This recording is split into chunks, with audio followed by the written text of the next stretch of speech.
Hello again, true crime fans. We've got another mysterious case to explore. The case of Miriam Helmick. Miriam Helmick, born in 1946 and raised in Colorado, developed a passion for sports, especially baseball, from an early age. After completing his education, he married his teacher, Sharon. Together, they raised a family, welcoming 3 daughters and a son. Alan became a successful businessman, starting a real estate company and then expanding into retail and the automotive industry, which helped his family thrive. Sharon was a devoted homemaker, taking care of the family. Their seemingly perfect marriage lasted for 30 happy years until tragedy struck in January 2003, when Sharon suddenly died of a heart attack. This loss was the deepest shock of Alan's life. He struggled with grief and depression for a long time. Even 2 years later, in 2005, the pain of her death still affected him. To cope, Alan focused on supporting his children and began taking ballroom dance classes, pursuing the dream that Sharon had wanted to share with him just before her death. During the classes in Grand Junction, Alan met Miriam Giles, a 48-year-old dance teacher who had recently moved to Colorado. Miriam had also suffered a great loss. Her daughter had died of an overdose in 2000, which was ruled an accident. Unable to bear the pain, Miriam's husband took his own life while she slept next to him. Hearing her story deeply affected Alan, as he could empathize with her pain, and their relationship blossomed into a romance. After a few weeks of getting to know each other, Miriam moved into Alan's home. They lived together for a few years before getting married in 2006 and started looking for a new place to live. Miriam, a horse enthusiast, convinced Alan to buy a large plot of land with a stable. They eventually found a location that was ideal for Alan, as it allowed him to run his business from an office closer than before. He showed his love for Miriam by showering her with gifts. From the outside, Alan and his wife appeared to be a happily married couple. However, Alan's daughter was concerned about the pace at which their relationship was progressing. Despite this worry, both Alan and Miriam seemed genuinely happy. On the day of the dance competition, Miriam felt unwell. While Alan was busy processing documents and signing papers, she frequently went to the bathroom. Eventually, she walked out to the parking lot where Alan was waiting in his car. Miriam wanted to get some things from the trunk. After opening the trunk and searching for a while, she felt unwell again and hurriedly went back inside. Meanwhile, Alan continued to wait in the car. Suddenly, he noticed smoke coming from the back of the car. At first, he thought it was just exhaust smoke and turned off the engine. However, the smoke became thicker and blacker. Realizing something was wrong, Alan got out of the car and saw a fire in the trunk. He quickly ran inside to get a fire extinguisher. On the way, he met Miriam, who was using a container to get water from the bathroom to put out the fire. The fire department was called and quickly arrived to extinguish the flames. When Alan checked the trunk, he found a burnt rope soaked in gasoline. This raised suspicions, indicating that the fire was intentionally set and not due to a car malfunction. The fire department interviewed witnesses and assessed the scene, concluding that only Miriam could have caused the fire. However, Alan firmly believes that this is impossible, but he could not ignore the possibility that an intruder had quietly approached the car. He refused to believe that his beloved wife would try to harm him, let alone kill him. He dismissed the incident as an accident, although he expressed some doubts. The event was quickly forgotten, and although there was still uncertainty after the fire, the couple's life returned to normal. Unfortunately, during this time, Alan fell ill. He spent most of May in bed, but by June, he was starting to feel a little better. Although he was diagnosed with hypertension, he began to adopt a more active lifestyle. Alan loved life and looked forward to the opportunity to return to the field when he regained his health. After a long illness, he seemed to be recovering. However, he did not answer missed calls. This continued until June 2008, when Alan's daughter attempted to contact her stepmother, Miriam. She was also unable to reach him, so she left a voicemail mentioning her plans to visit her father. Unfortunately, her efforts went ignored. On the evening of June 6, she continued to try to contact her father, noting that she had not been able to reach him for over a week. She called her stepmother back, but there was no answer. In the voicemail, she asked her stepmother to inform her father that she wanted to see him and was concerned about his well-being. Despite living nearby, all of her attempts to contact him went unanswered, making it unclear why she did not go to the farm to check on him in person. At approximately 8 a.m. on June 10, 2008, Miriam left the house to go to the local Walmart. After shopping, she contacted her horse trainer. At approximately 9 a.m., Miriam called her husband, Alan, and left a voicemail saying that she loved him and planned to pick up groceries before meeting him at a nearby Chinese restaurant at 10 a.m. Alan did not respond to her message. Miriam tried to call him back but could not reach him and asked him to call her. By 11 a.m., Miriam was at the Chinese restaurant waiting for Alan.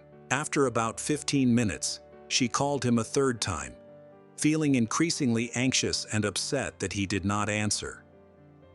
She decided to go home with her groceries. As she entered the laundry room from the garage by her usual route, she was surprised to see an overturned trash can. When she looked around the corner, she saw Alan's legs sticking out. Miriam saw her husband lying motionless on the floor, which frightened her. She dropped her belongings, began to cry, and immediately called the police. She told them that she had returned home from shopping and found her husband dead in the living room.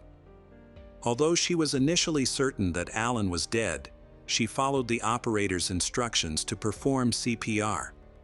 However, she felt it was in vain because he was unresponsive. A patrol car arrived at the Miriam family home. The police found Alan lying on the floor. The officer noted that Alan was cold to the touch and had no pulse. There was blood nearby, and the officer observed several open cabinet drawers and a trash can that had been knocked over.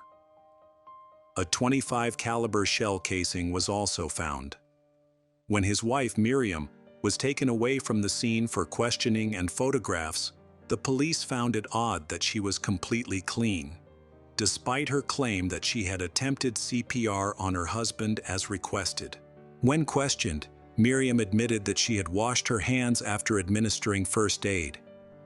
However, the kitchen sink was found to be completely clean and dry, leading the police to believe that she had lied. They suspected that she had not actually tried to help her husband and had only pretended to do so during the phone call. In addition, her calm and even cold demeanor only added to the police's suspicions. Miriam, who has now been taken to the police station for further questioning, recounted the events of that tragic day from the beginning. She confirmed that she had woken up early, made coffee, and talked to her husband on the terrace. They discussed their plans for the day. After the conversation, she took a shower and made the final adjustments to her shopping list before going out to buy household items. It was a normal day, and she had called her horse trainer and, following his advice, bought carrots for the animals. When she first tried to call her husband, he did not answer, which was unusual for him. After the third call, she became alarmed and slightly angry. When she returned home, she found her husband lying on the floor. Confused as to what had happened, she immediately called the police. Miriam mentioned that Alan's son, Alan Jr., was at their house and had left for work around 6 a.m. The conversation then turned to Alan Jr., who had been living in their house for several weeks. He would come home after his shift. Alan Jr. had a separate room and used a different entrance to his room. He occupied part of the first floor and tended to live in isolation. At the time of the incident, Miriam had not seen Alan Jr. for about 4 days. She suspected that he was not getting along with Alan, but she did not provide any strong evidence to support this belief. Just before the incident, his son, Alan Jr., had come to visit him from Alaska. They had some paperwork to take care of. Miriam mentioned that they were experiencing problems. However, at the last minute, things took an unexpected turn. Alan had banned his son from coming and warned Miriam to call the police if Alan Jr. showed up at their house. Miriam said that Alan Jr. was in a dispute over the ownership of the stove and that his father had spoken out against him. This situation contributed to the deterioration of the relationship between father and son, and they did not see each other. She acknowledged the possibility that Alan Jr. might have threatened her father, but she was unsure of the specifics. It seemed that Miriam was trying to blame Alan Jr. The police discovered a particularly strange detail in Miriam's story. She could not even remember the addresses or ages of her husband's children, which was very unusual. Alan Jr.'s alibi was later verified, clearing him of suspicion. Other family members claimed there had been no conflict between Alan and his son, making it clear that Miriam's story was a lie. The police began to follow her movements around the city on the day of the incident. They found it strange that she made some unusual trips, especially when she went across town just to buy a bag of carrots, which was clearly not enough for their horses. They pointed out that the vegetables could easily have been purchased at Walmart. This behavior led the police to suspect that she might be trying to create an alibi to explain her long absence from home. Miriam became the prime suspect. In response to the detectives' questions, she said that they had a prenuptial agreement stating that all property acquired before the marriage would go to his children. She hinted that Alan might have been the victim of a robbery. Miriam observed that some shelves had been pulled out and found her husband's wallet left in the kitchen. Normally, the wallet contained several $100s in cash and several credit cards, but it was now missing. Their house was filled with valuables, but they never locked their doors. Miriam claimed that they never used locks or keys. Miriam stated that her husband had no enemies and that their neighbors were decent people. However, she also claimed that she was not involved in her husband's romantic affairs, so she could not provide details about any potential rivals Alan might have encountered. During questioning, Miriam revealed that Alan owned a gun collection. She also mentioned that Alan had struggled with health issues. She noted that he had quit smoking about a year before the incident due to high blood pressure and that his health had declined since then. Furthermore, he had been taking antidepressants to cope with emotional difficulties stemming from the death of his first wife. Miriam insisted that Alan had no enemies. However, she mentioned a minor dispute that occurred a few weeks before the incident with a contractor who was working on their property. Alan had asked for a handwritten invoice and then delayed payment for several weeks, but the debt was eventually settled. The police inquired whether there was any insurance policy on her husband. Miriam was unsure, but mentioned that Alan owed investors about $400,000 for various projects. This raised suspicions, as she had previously stated that she was unaware of her husband's financial problems. Unexpectedly, Miriam asked the police if they suspected her of being guilty, to which they responded that they had some doubts about her story. In response, she produced a large stack of receipts from various locations in the city where she had made purchases on the day of the murder, as if to demonstrate that she had meticulously collected evidence to support her alibi. After questioning, Miriam's clothing from the night of the murder was collected and tested for gunpowder residue. She was then released. During the autopsy, the medical examiner discovered a gunshot wound to the back of Alan's head. No gunpowder residue was found on his skin. Alan died instantly from the wound, falling to the ground with bruising on his head, arms, and body. There were no defensive wounds, suggesting that he had been attacked by surprise. Toxicology revealed the presence of caffeine and nicotine, but no alcohol, illegal drugs, or prescription medications were detected. It was clear that this was a homicide. An expert determined that Alan had died several hours before the police arrived at the house, around 8 to 9 a.m. His wife left the house around that time, suggesting that she may have been involved in the crime, but there were no traces of blood or gunpowder on her clothes or hands. However, traces of gunpowder were found at the scene, suggesting that Miriam may have changed clothes and cleaned up. The police accessed Alan's cell phone. Earlier that morning, his daughter had called him to discuss some documents and a meeting to sign them. There were also calls from unknown numbers, possibly creditors who had contacted him after hearing about the tragedy. In addition, the phone had received many calls from friends and family. To gather more information, the police interviewed the housekeeper, who had known the Allen family for many years. The housekeeper had cleaned the house and had met Allen before his first wife died. She recalled that she had last been to their home on June 9, 2008, just one day before the murder. She confirmed that the door was usually unlocked, allowing her to enter and begin cleaning as usual. However, she noticed that Allen was acting unusually. He was normally very talkative, but that day he ignored her presence and did not even greet her. He seemed very nervous and did not make eye contact when he sat down at the table. Shortly after, a strange man arrived, leading her to believe that there was a problem in the couple's relationship. Unfortunately, she was unable to provide any further useful information. The police decided to look into Miriam's background and discovered some interesting information. After the tragic deaths of her daughter and husband, she faced legal troubles that forced her to sell her assets to settle lawsuits. When the police spoke to a family member, they learned that there were indeed financial problems, largely due to Miriam's extravagant spending habits. Allen was a successful businessman who provided generously for his children, but the purchase of a horse stable and a dance studio, along with the high cost of maintaining the horses, had left them financially devastated.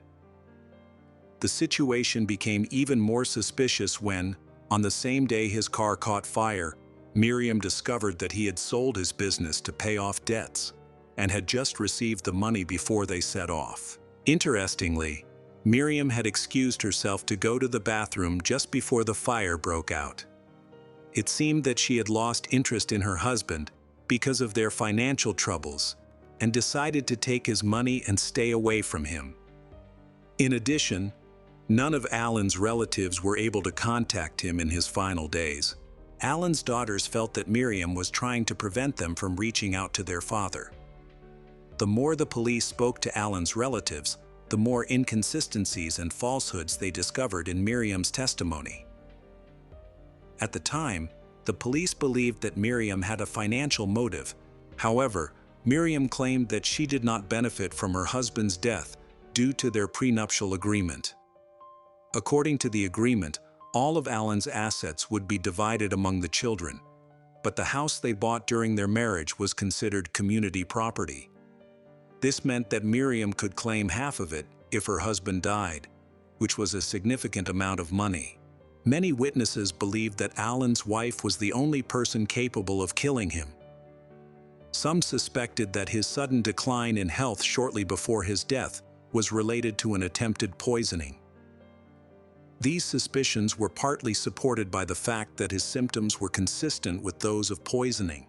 However, an autopsy found no toxins in his system. It is possible that the toxins had been processed by his body during his long illness. Additionally, another daughter of Allen, who had been living with her father and stepmother for some time, observed Miriam using Allen's mobile phone without permission. Allen's daughter believed that Miriam had disconnected the phone, preventing Allen from contacting his family. This behavior became apparent during the time when Allen's relatives were unable to reach him. The police investigated the deaths of Miriam's daughter and her ex-husband, Jack Giles, and found them to be highly suspicious. The daughter died of a drug overdose, but it is unclear how she obtained the fatal dose. She had a close relationship with her father, but was estranged from her mother, which contributed to Jack's depression. He died 2 years later under unusual circumstances. He had been shot in the right side of the head, although he was left-handed. During this time, Miriam was the sole beneficiary of life insurance policies for both her daughter and Jack, leading the family to suspect a connection between their deaths. Miriam quickly received and spent the insurance money, but 6 months later, a court ordered her to give half of Jack's insurance money to his child from a previous relationship. After Jack's death, Miriam left Florida for Colorado, where she married Miriam Helmick. A disturbing development arose when it was revealed that she had a history of fraud, including attempts to cash counterfeit checks and being implicated in several burglaries. When police investigated her background, they discovered a long history of legal troubles in various states, where she had used multiple false identities to engage in illegal activities. Although she claimed that she would inherit nothing but the house if Alan died, police discovered a $250,000 life insurance policy in his name. Furthermore, shortly before Alan was murdered, Miriam attempted to increase the coverage to $2 million. However, when she tried to claim the money after Alan's death, she was informed that she could not do so because he had been late with his payments earlier in the year. The payment issue arose because Miriam had restricted Alan's use of his cell phone, causing him to miss payment reminders. 2 weeks after the murder, Miriam's best friend reported some disturbing experiences. Miriam called, sounding frightened, and explained that someone had broken into her home while she was at work. A friend offered her a place to stay. The next day, they decided to go to Alan's house together. There, they discovered a yellow envelope with a postcard hidden under the carpet. The postcard, written in a scrawl with many errors, ominously stated that Alan was the next victim, not the last, in Miriam's life. Feeling threatened, Miriam quickly contacted her lawyer. Although she feared for her life, she expressed concern that the letter writer might return to her home. She also mentioned seeing strange cars parked nearby and hearing unusual noises the night before the murder. Police examined the note and found it was written on a rare type of postcard, which led them to the place of purchase. Within days, they had surveillance footage confirming that Miriam had bought the postcard and sent it to herself. The store clerk even remembered her. The investigation revealed that Miriam had harmed her own parents. First, she robbed her father and even burned down his house. Then she went to her mother's house, who lived in another state, and robbed her before fleeing to Mississippi. Miriam had also stolen from Alan several times, leading to suspicious transactions on his account.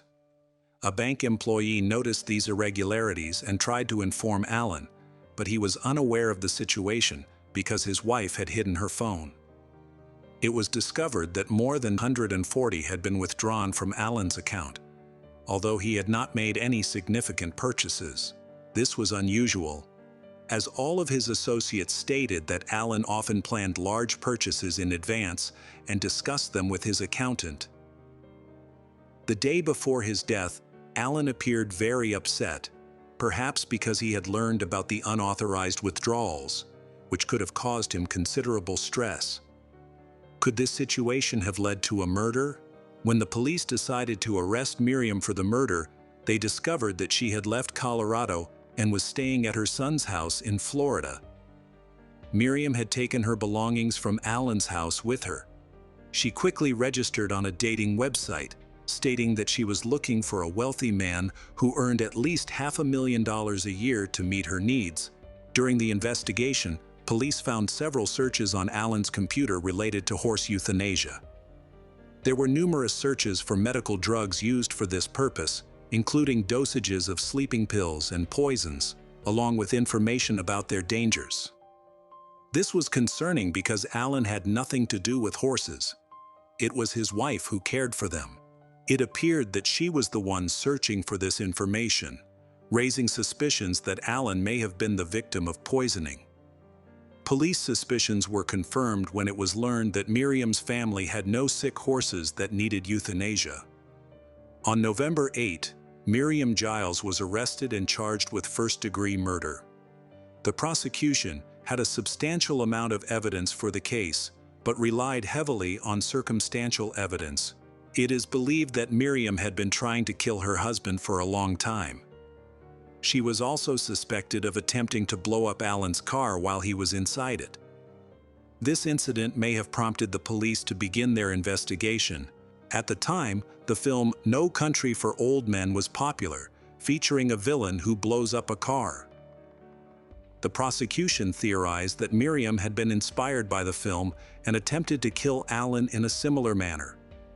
A DVD of the film was actually found in their home. On December 12, 2008, bail was set at $2 million, and Miriam remained in jail. It was discovered that she had used several forged documents, including a passport and a driver's license. The prosecutor insisted that her entire life had been based on deception. Many of her statements during interviews were presented to the jury, along with numerous instances of her lying and her extensive criminal record that contributed to Alan's death. However, the prosecution relied heavily on circumstantial evidence to support the murder charge. The defense argued that there was no concrete evidence that Miriam used a gun to shoot her husband, and that the murder weapon was never found. After witnessing the defense's desperate attempts to prove Miriam's innocence, the jury ultimately found her guilty. Miriam Giles was convicted of first-degree murder and arson of her father's house, in addition to multiple counts of document forgery. After a brief deliberation, the court sentenced Miriam to 108 years in prison. The prosecutor's office then attempted to charge her with the murder of her first husband, Jack, as she was the prime suspect. However, the evidence gathered during the investigation was deemed insufficient, and no charges were filed. Hello, true crime fans. We've got another mysterious case to explore. The case of Zach Bowen and Addie Hall. Zach Bowen is a cheerful, confident, and friendly young man. In the summer of 1995, Zach took a short trip to the United States with his father.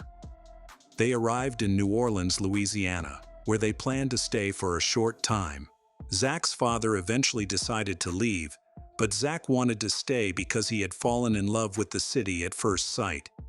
He found a job at a bar and began to establish his life there. Soon, Zach met Lana, a dancer from Texas. She was sociable, cheerful, and somewhat carefree, which matched Zach's personality. They developed feelings for each other and started dating. Their relationship progressed rapidly, and Lana eventually discovered she was pregnant. At the time, Zach was just 18 while Lana was 28. Concerned about their age difference, Lana considered ending the relationship, but ultimately decided she wanted to keep the baby. Although she didn't want to pressure Zach into becoming a father, he expressed his desire to start a family with her. Lana faced a tough decision about continuing the relationship. She worried that Zach might not be ready to be a husband and father, despite his genuine love for her. While she had feelings for him, she recognized that their relationship could face challenges in the future. Zach had initially come to New Orleans to pursue an education and become an English teacher, but ultimately, he chose to prioritize his family, and they got married. After some time, Lana became pregnant again, which meant the family now had 2 children. Zach, the young father, urgently needed a better-paying job. Unfortunately, there were no suitable opportunities in the city, especially given Zach's limited education. He only had a high school diploma. As a result, he decided to enlist in the army, which took him to Iraq. There, Zach faced a hostile environment that was drastically different from his family life in New Orleans. He was constantly aware that danger lurked around every corner, with stray bullets and the threat of death. Military life was tough, and Zach lost several close friends during his service. He became determined to fail health and fitness tests so he could return home to his family and Lana, his sick wife, who had been diagnosed with hepatitis C and was in poor condition. His plan succeeded, and he returned home, but he lost all the benefits of military service in the process. This left him with psychological trauma as he transitioned back to civilian life. Despite his struggles, he never complained and was reluctant to discuss his experiences in Iraq. Any questions about that time plunged him into deep sadness. Lana quickly noticed that he had become emotionally distant and cold. It seemed that his love for her and their children had faded since he left for military service. Initially, Lana attempted to reconnect with Zach, but soon realized her efforts were in vain. Eventually, she decided to end her relationship with him. Later, Lana confessed that she no longer viewed him as the man she had married. When they got married, she was unaware of the heavy responsibilities Zach carried. At 27, Zach, the former military man, became single again. He gained custody of their children in New Orleans and found a job at a bar in the French Quarter.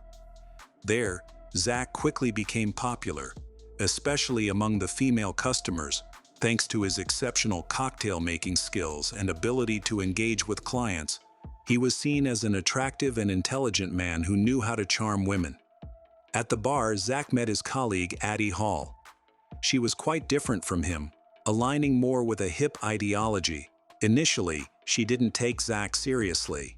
However, Zach was very interested in her. Winning her over proved challenging, as she was not the easiest person to court. However, Zach is determined to win her heart. During this time, Addie worked as a bartender, and they began to communicate more. Gradually, Zach managed to capture her interest, and they grew closer. A week before Hurricane Katrina made landfall near New Orleans, they started dating. Zach shared many things about himself, but kept a significant secret. He had a wife and 2 children. As the hurricane intensified in the Gulf of Mexico, Addie discovered the truth about Zach's hidden life, and she was devastated.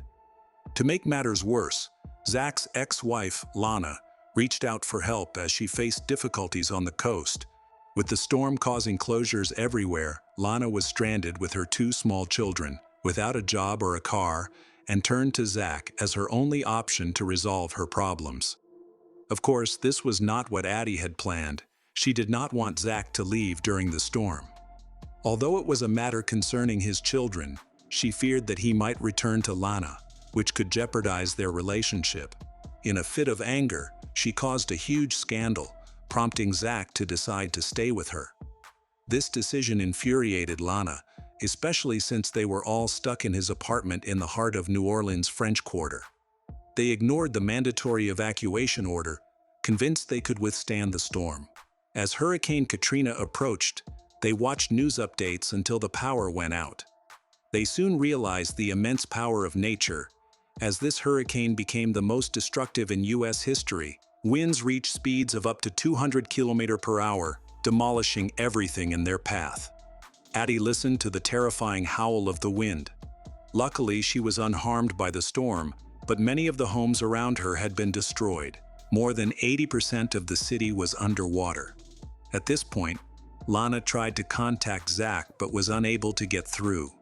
She feared that he might not have survived the hurricane, but she had no way to confirm that. Fortunately, he was safe. Most of the French Quarter was largely intact, aside from some fallen trees, broken signs, and scattered debris. Zach and Addie's apartment astonishingly weathered the storm, which both of them viewed as a miracle. They saw it as a sign that their love would only grow stronger after the storm passed. They joined efforts with other survivors to help rebuild. They cleared away fallen trees in the French Quarter and prepared meals for those in need. They even organized small gatherings on the street. With plenty to drink, they helped form a close-knit group of survivors who looked up to Zach and Addie as guiding lights. For them, Zach and Addie's experience felt like a series of romantic adventures amidst the ruins of New Orleans. However, unbeknownst to them, they were blissfully unaware of how quickly happiness can fade. The destruction was so extensive that government agencies took a long time to gather information about the survivors. For a significant period, they couldn't reach the survivors, who had to fend for themselves. Addie's loved ones and Lana were unable to contact them for weeks and feared the worst. Eventually, rescuers arrived, accompanied by a film crew that documented the situation. Zach and Addie quickly became well known in the French Quarter, with Addie even appearing on the cover of the New York Times. Not only did they help many people escape from the rubble, but they also provided support to others, assisting them in coping with the aftermath of the storm. Zach and Addie had the chance to reach out to their family members. Zach's first call was to his mother. Despite the destruction around them, both he and his mother felt surprisingly upbeat and even enjoyed the atmosphere. Their loved ones were happy that everything was okay. However, this was not the case for Lana, Zach's ex-wife, who was still grieving the near loss of him. Almost a month has passed, but Lana still hasn't heard from him. Then, unexpectedly, Lana saw a magazine cover featuring Zach happily grilling with his new girlfriend, Addie. This infuriated her. While she had been anxious and unable to reach him, he seemed to be living a carefree life. Compounding her frustration, she was unemployed and struggling to pay her bills. She felt personally insulted by Zach's actions and was taken aback by how unconcerned he appeared.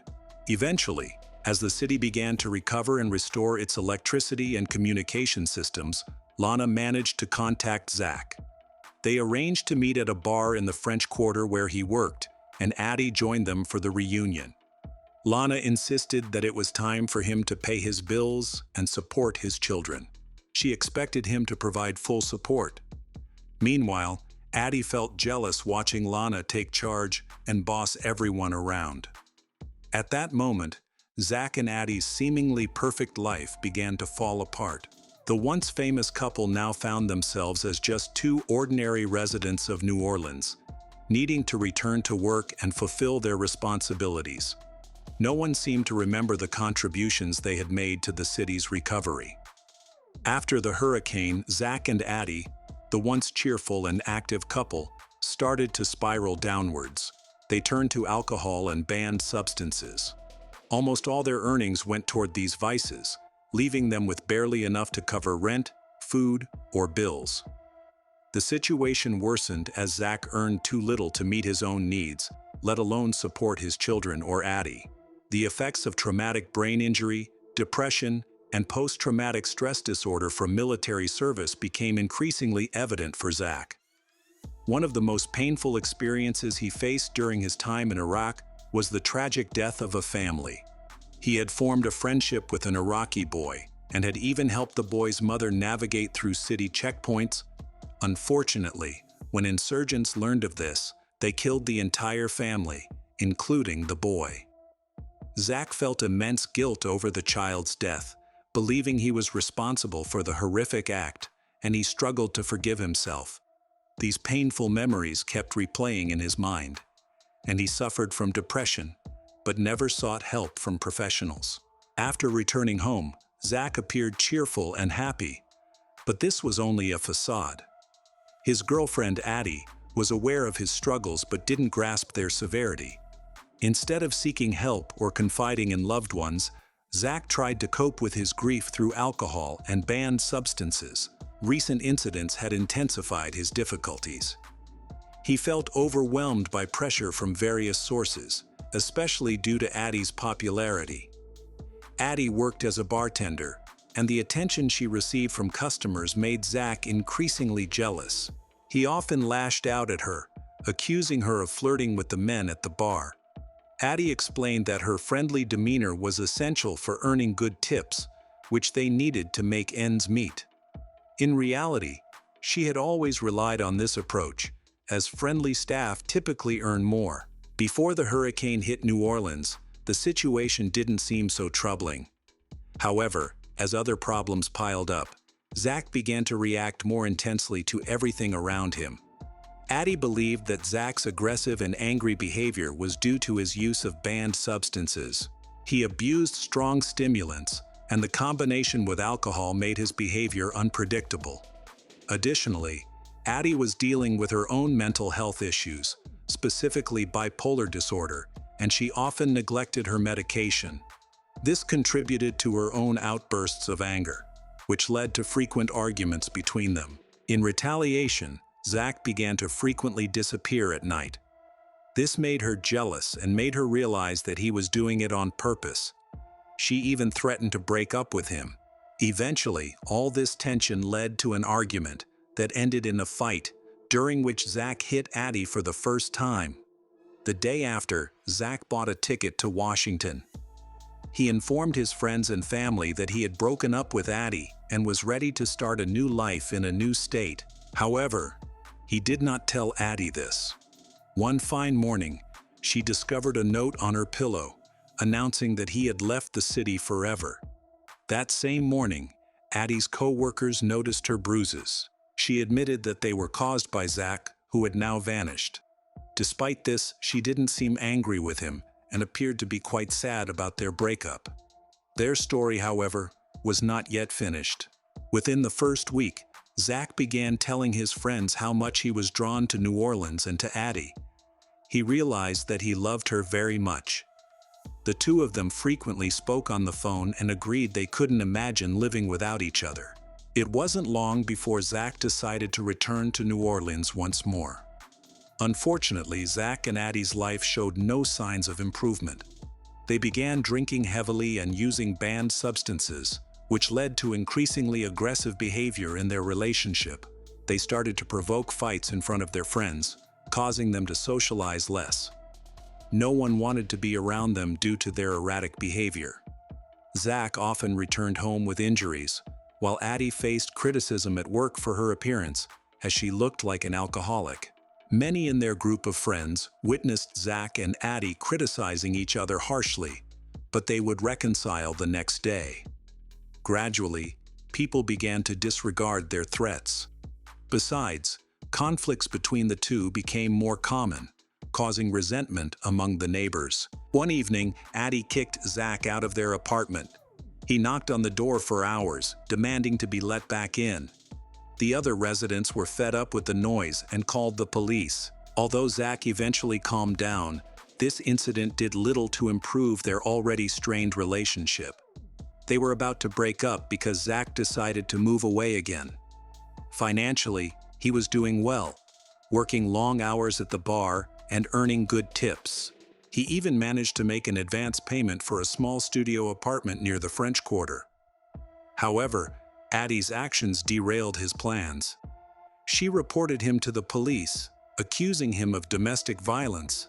Although he had already agreed to move, she also informed the new landlord, who then refused to rent to him because of the accusation. Meanwhile, Addie threw all of Zach's belongings outside the door. She aimed to hurt him further by calling him a bad father and a failure. This caused Zach to fall into a miserable state, leading to a sad end. In a fit of rage, he burst into the apartment and began to strangle Addie, not stopping until she was unresponsive. After realizing what he had done, Zach faced a dilemma. Should he hide or turn himself in? Dark thoughts crossed his mind, including the idea of ending his own life. Instead, he retrieved Addie's notebook and began to write a detailed account of what had happened. He described how Addie had tried to kick him out, how their argument escalated into a physical confrontation, and how her hurtful words made him lose control. During this time, Zach was using numerous hard-banned substances and seemed to be in an altered state of mind. He shared his feelings, stating that he still loved Addie, even though she was lying dead on the floor. For the next several days, co-workers were surprised that Zach and Addie didn't show up for work.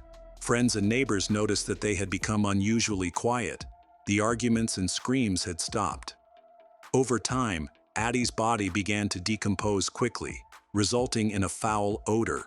Despite consistently being under the influence of a banned substance, Zach realized he had to take action.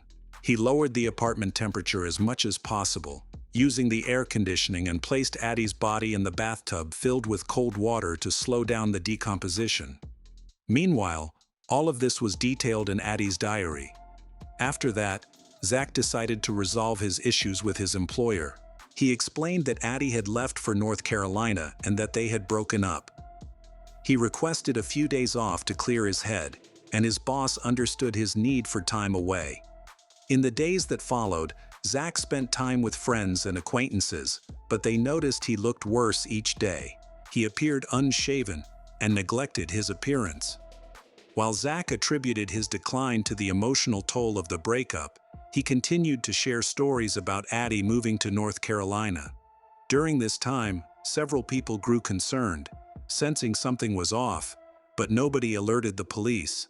Everyone knew Addie had a free-spirited personality, so her sudden move was not too surprising. Zach spent the next few days engaging in self-destructive behavior, drinking, using banned substances, and engaging in unhealthy intimate relationship.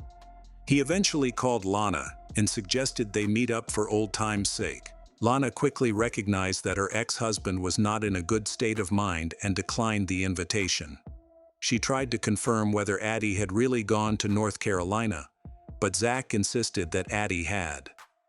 This was the last time they spoke before he vanished and cut off all communication. During this time, Zach experienced severe psychosis.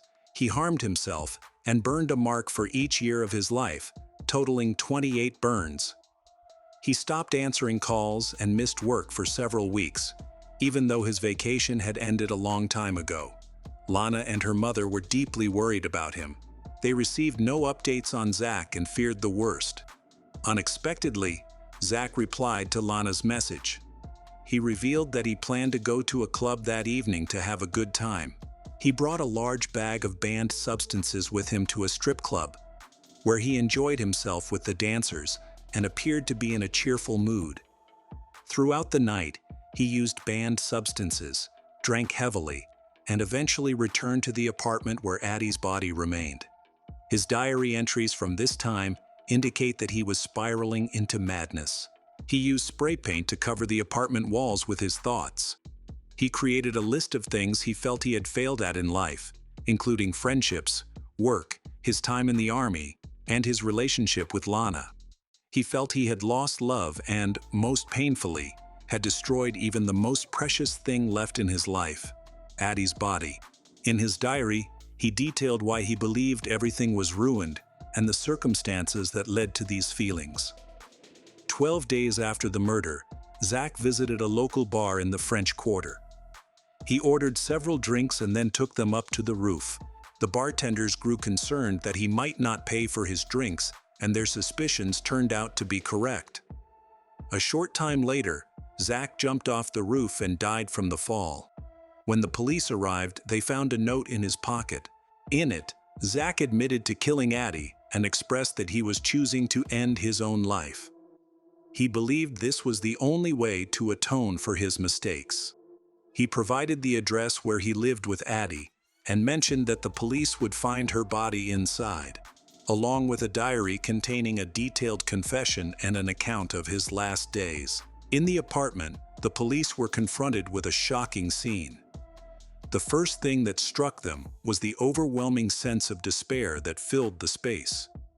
The walls were covered with Zach's writings, where he expressed his self-blame and pleaded for help, leaving behind haunting messages. Unfortunately, no one could hear his silent cries for assistance. The police immediately noticed the cold temperature and the absence of any foul odor in the apartment. There were no signs of decomposition or blood in the bathroom.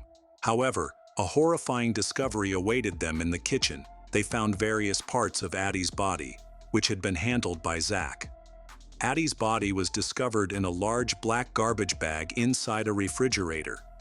When Lana was informed, she was devastated to learn about the terrible crime committed by Zach, especially when she found out that he had died as well.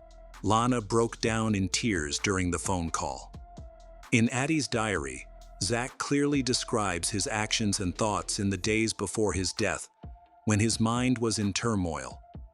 He confessed that her body odor was getting stronger, which prompted him to make the decision to handle the body to prevent further decomposition. It seems he was desperately trying to address the issue of decomposition in a horrific manner. This case shocked the entire city of New Orleans. People were particularly disturbed to learn that Zach, a man who had once been a hero helping to rebuild after Hurricane Katrina, had become a killer. Many were taken aback by the disturbing details of the crime. Forensic experts examined the situation and concluded that Zach had succumbed to a mental breakdown due to several factors. He struggled with post-traumatic stress disorder, which worsened due to alcohol and substance abuse. Zach felt responsible for his life's failures. He couldn't establish a career, maintain relationships with his children, and lost Lana and his friends. Tragically, he also killed his girlfriend, Addie. Constantly burdened by his circumstances, Zach carried an overwhelming weight from his time in the armed forces that he couldn't share with anyone. The case of Zach Bowen highlights the devastating impact of war experiences and emphasizes the importance of seeking support and professional help. If Zach had received the assistance he needed, the story of Zach and Addie, who both survived Hurricane Katrina, might have turned out very differently. Residents of nearby apartments reported experiencing strange occurrences.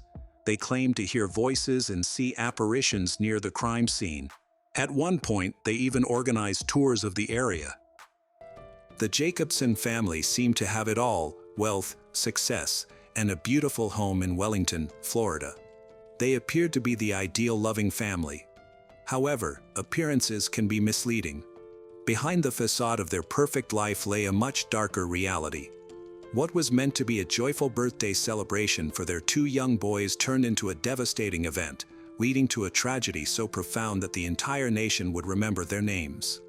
To fully grasp this story, we need to go back to 1989 when Neil Jacobson met Frankie at a gym in Bayside, Queens, New York, where they both lived and worked. They are ambitious and successful in their careers. Frankie was making her mark at Lehman Brothers, a leading firm in finance, while Neil had established his own boutique firm on Long Island. They were young, driven, and aspiring to achieve the American dream. Those who knew them praised their relationship as one filled with deep admiration and affection. Frankie was entirely devoted to Neil. In turn, he was seen as a charismatic and kind man with immense potential. Within his family and social circles, he was often regarded as a golden boy, intelligent, charming, and seemingly unstoppable. Together, Neil and Frankie appeared to be the perfect couple. They soon took the next step in their relationship by getting married and moving into Neil's home in New Jersey. Transitioning into married life was easy for them. Together, they created a comfortable, rewarding life filled with shared interests and adventures.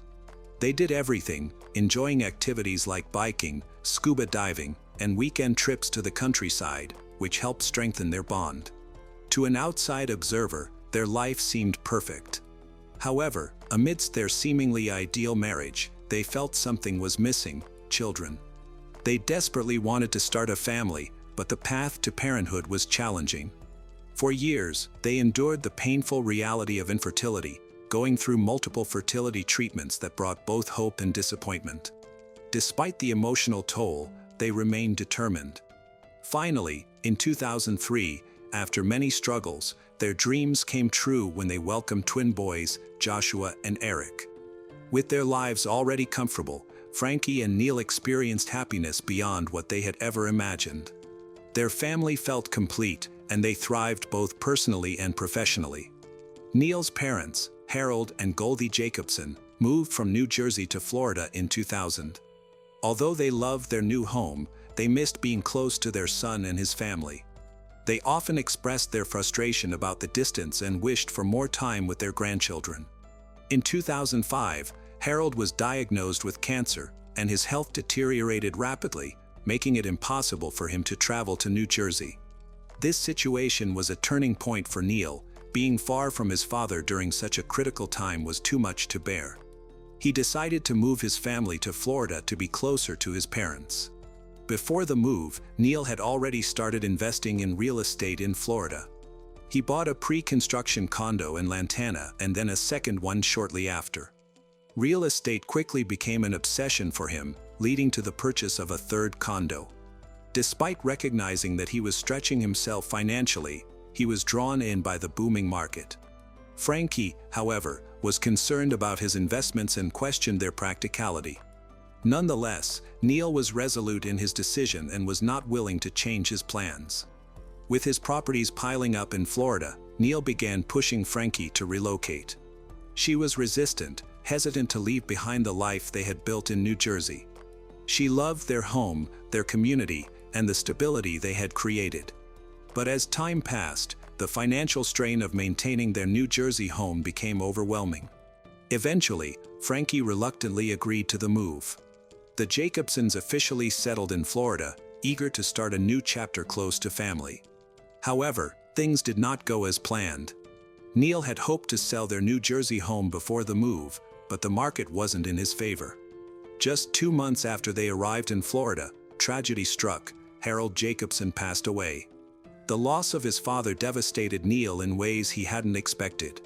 He had uprooted his entire life to be closer to Harold, only to lose him so soon after arriving. The grief weighed heavily on him, and his mother, Goldie, later revealed that Neil had struggled with his mental health from a young age. She recalled that as a teenager, he had been diagnosed with obsessive-compulsive disorder, an issue that had plagued him for years. Doctors had noted that Neil had an overwhelming desire to be the perfect child, a pressure that followed him into adulthood. As the years passed, his struggles with anxiety only grew, and soon, things took an even darker turn. The Great Recession hit Florida hard, and Neil, who worked as a mortgage broker. The real estate market collapsed, and the once thriving business that had allowed him to invest so freely was now crumbling beneath him. The financial security he had worked so hard to build was slipping away. As the weight of his losses grew heavier, so did the cracks in his once stable world. The Florida condos he had invested in before relocating were quickly turning into a financial nightmare. Burdened with subprime mortgages, their payments increased month after month, stretching his resources thin. At first, Neil had convinced himself that things would turn around. He had always been a problem solver, always finding ways to make things work. But this time, no amount of determination could keep the walls from closing in. With little to no work coming in, and 4 separate mortgages draining their finances. At first, Neil and Frankie tried to hold on, dipping into their savings to stay afloat. But as time passed, their financial situation only worsened. Bills piled up, debt collectors began calling, and the stress of trying to keep everything together was pushing Neil to his limits. Desperate for a solution, he started making risky financial decisions, one bad choice after another, each one digging them deeper into a hole. He chased after risky investments, sought out loans, all in a futile attempt to stop the inevitable collapse. Eventually, the weight of it all became too much to bear. The financial juggling act had run its course. Frankie was exhausted and drained, made the painful decision to stop paying the mortgages on their 3 Florida condos. It was a move that felt like surrender, but they had no choice. There was simply no more money left to give. By the year 2008, the pressure of Neil's business failures had begun to take a serious toll on his health. At first, it started with minor complaints, aches and pains that he couldn't quite explain, but as time went on, his symptoms worsened. He became sluggish, struggling to muster the energy for even the most basic tasks. His body felt heavy, and his mind clouded. He experienced random bouts of dizziness that left him feeling unstable, and he found himself unable to focus the way he used to. Concerned, he visited the family doctor, who ordered a blood test. In October, the results were troubling. Neil had elevated hormone levels, but there was no immediate explanation for his decline. As the weeks passed, his condition only worsened. The once energetic and determined man was now lethargic, withdrawn, barely functioning. He was eventually diagnosed with depression and transient peripheral vertigo, a condition that further contributed to his constant dizziness. In an attempt to help him cope, his doctor prescribed Zoloft, a common antidepressant. Neil, desperate to feel better, took the medication as prescribed, hoping it would offer some relief. But instead of improving, his mental state deteriorated further. A few days after starting Zoloft, he was called back to the doctor's office, where they added a prescription for Xanax. It was meant to ease his anxiety, but his family and friends quickly noticed that something wasn't right. Instead of stabilizing his mood, the medication seemed to send him spiraling even further into darkness. His paranoia intensified, his emotions became more erratic, and Neil they had once known began to fade before their eyes. Neil's sister, Deborah, became deeply concerned about her brother's rapid decline. She confided in their mother, worried about what he was going through. According to Deborah, Neil had started experiencing terrifying hallucinations. He had grown increasingly paranoid, convinced that someone or something was out to get him. Frankie, his wife, was just as alarmed. She desperate for support as Neil's behavior became more and more disturbing. He had completely withdrawn from the world, he refused to go outside, stopped engaging with friends and family, and even neglected his own hygiene. There were days when he wouldn't even shower, lost in a haze of fear and depression. His paranoia took a terrifying turn when he became obsessed with the idea that the FBI was watching him. He was convinced that federal agents were surveilling him, gathering evidence to have him arrested. He would talk about it constantly, warning anyone who would listen that they were building a case against him. His delusions became more elaborate. He was certain that his phone was tapped, that his home was under surveillance, and that at any moment, the authorities would storm in, take him away. His mother saw the full extent of his paranoia. One of the last times she visited him, Neil pulled her aside, his voice shaking with fear. He told her he was in big trouble, insisting that the FBI was coming for him, that he had done something terrible, though he couldn't seem to explain exactly what. The fear in his eyes was real, raw, and overwhelming. As Neil's mind unraveled, January 23, 2010. The darkness he had been wrestling with for months finally took over, and what happened next would shock everyone who had ever known him. That morning, Neil stood before his wardrobe, fumbling with the top shelf, his hands shaking as he retrieved a loaded gun. His wife, Frankie, still groggy from sleep, watched in confusion, not yet realizing the horror that was unfolding before her. Neil, with the gun in hand, stepped out of the wardrobe, his face hardening into something almost unrecognizable. Frankie's heart skipped a beat as the realization hit her. In an instant, panic took over. She leapt toward him, struggling desperately to wrest the weapon from his grasp. They tumbled to the floor, the fight becoming a chaotic blur of screams, desperation, and tears. In the midst of the struggle, Neil, in a violent frenzy, struck Frankie, knocking out her front tooth and slicing her finger. Despite the brutality of it all, Frankie didn't give up. She fought with all her strength, but Neil was too much, overpowering her in his disturbed state. With cold detachment, he stood, reloaded the gun, and turned the weapon on her. 2 shots rang out one after another, each striking her in the face, silencing her forever. But Neil's twisted path didn't end there, covered in Frankie's blood. He reloaded the gun and made his way to his son Eric's room. Eric, who had been lying on his stomach in peaceful sleep, was the next victim in the nightmare that Neil had somehow constructed in his mind. 2 bullets tore through Eric's body, but against all odds, the boy survived the first 2 shots. However, Neil was undeterred, his mind fixated on finishing what he had started. He grabbed a pillow and pressed it over Eric's face, ensuring his son wouldn't survive. 2 more shots, and Eric was gone. The house was eerily still now as Neil moved toward the next room, where his youngest son Joshua was sleeping. Joshua, blissfully unaware of the carnage around him, lay curled in his sheets. Neil's actions were methodical, almost as if he were following a script. He covered his son's face with a pillow, silencing him with 2 shots to the face. In a matter of moments, the vibrant lives of his family had been extinguished, with the blood of his wife and children staining his hands. Neil walked to the bathroom and turned on the shower. He stood under the water, numb, as if washing away the sins he could no longer escape. When the shower ended, he dressed, swallowed a cocktail of Vicodin and Xanax, in a haze, left his home. As he drove, the pills began to take effect, making him groggy and disoriented. Less than a mile from his mother's house, Neil passed out behind the wheel, swerving off the road and coming to a stop in the grass. Neil had initially planned to kill his mother, next before taking his own life. But in his twisted state, something inside him held him back. He later told the police that when he was at home, standing in a living room, he thought about going to heaven to be with his father, but he couldn't leave his mother alone, so he planned to take her with him. Thankfully, he never made it to her house. When the police found him, Neil was disoriented, barely conscious, and gripping the gun beside him. As they approached, he muttered, "I killed my family," in a dazed and broken voice. The investigation raised many questions. Was Neil a victim of the side effects of his medications, or had he planned this horrific act all along?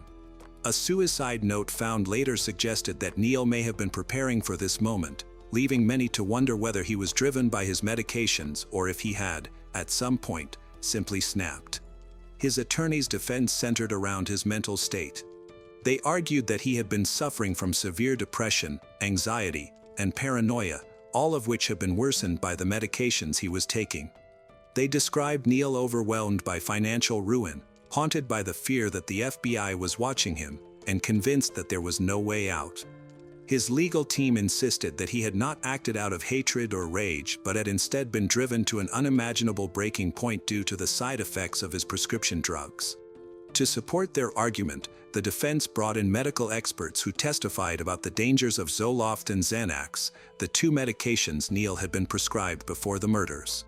These drugs, they explained, could cause extreme mood swings, hallucinations, and suicidal tendencies, especially when taken together in high doses.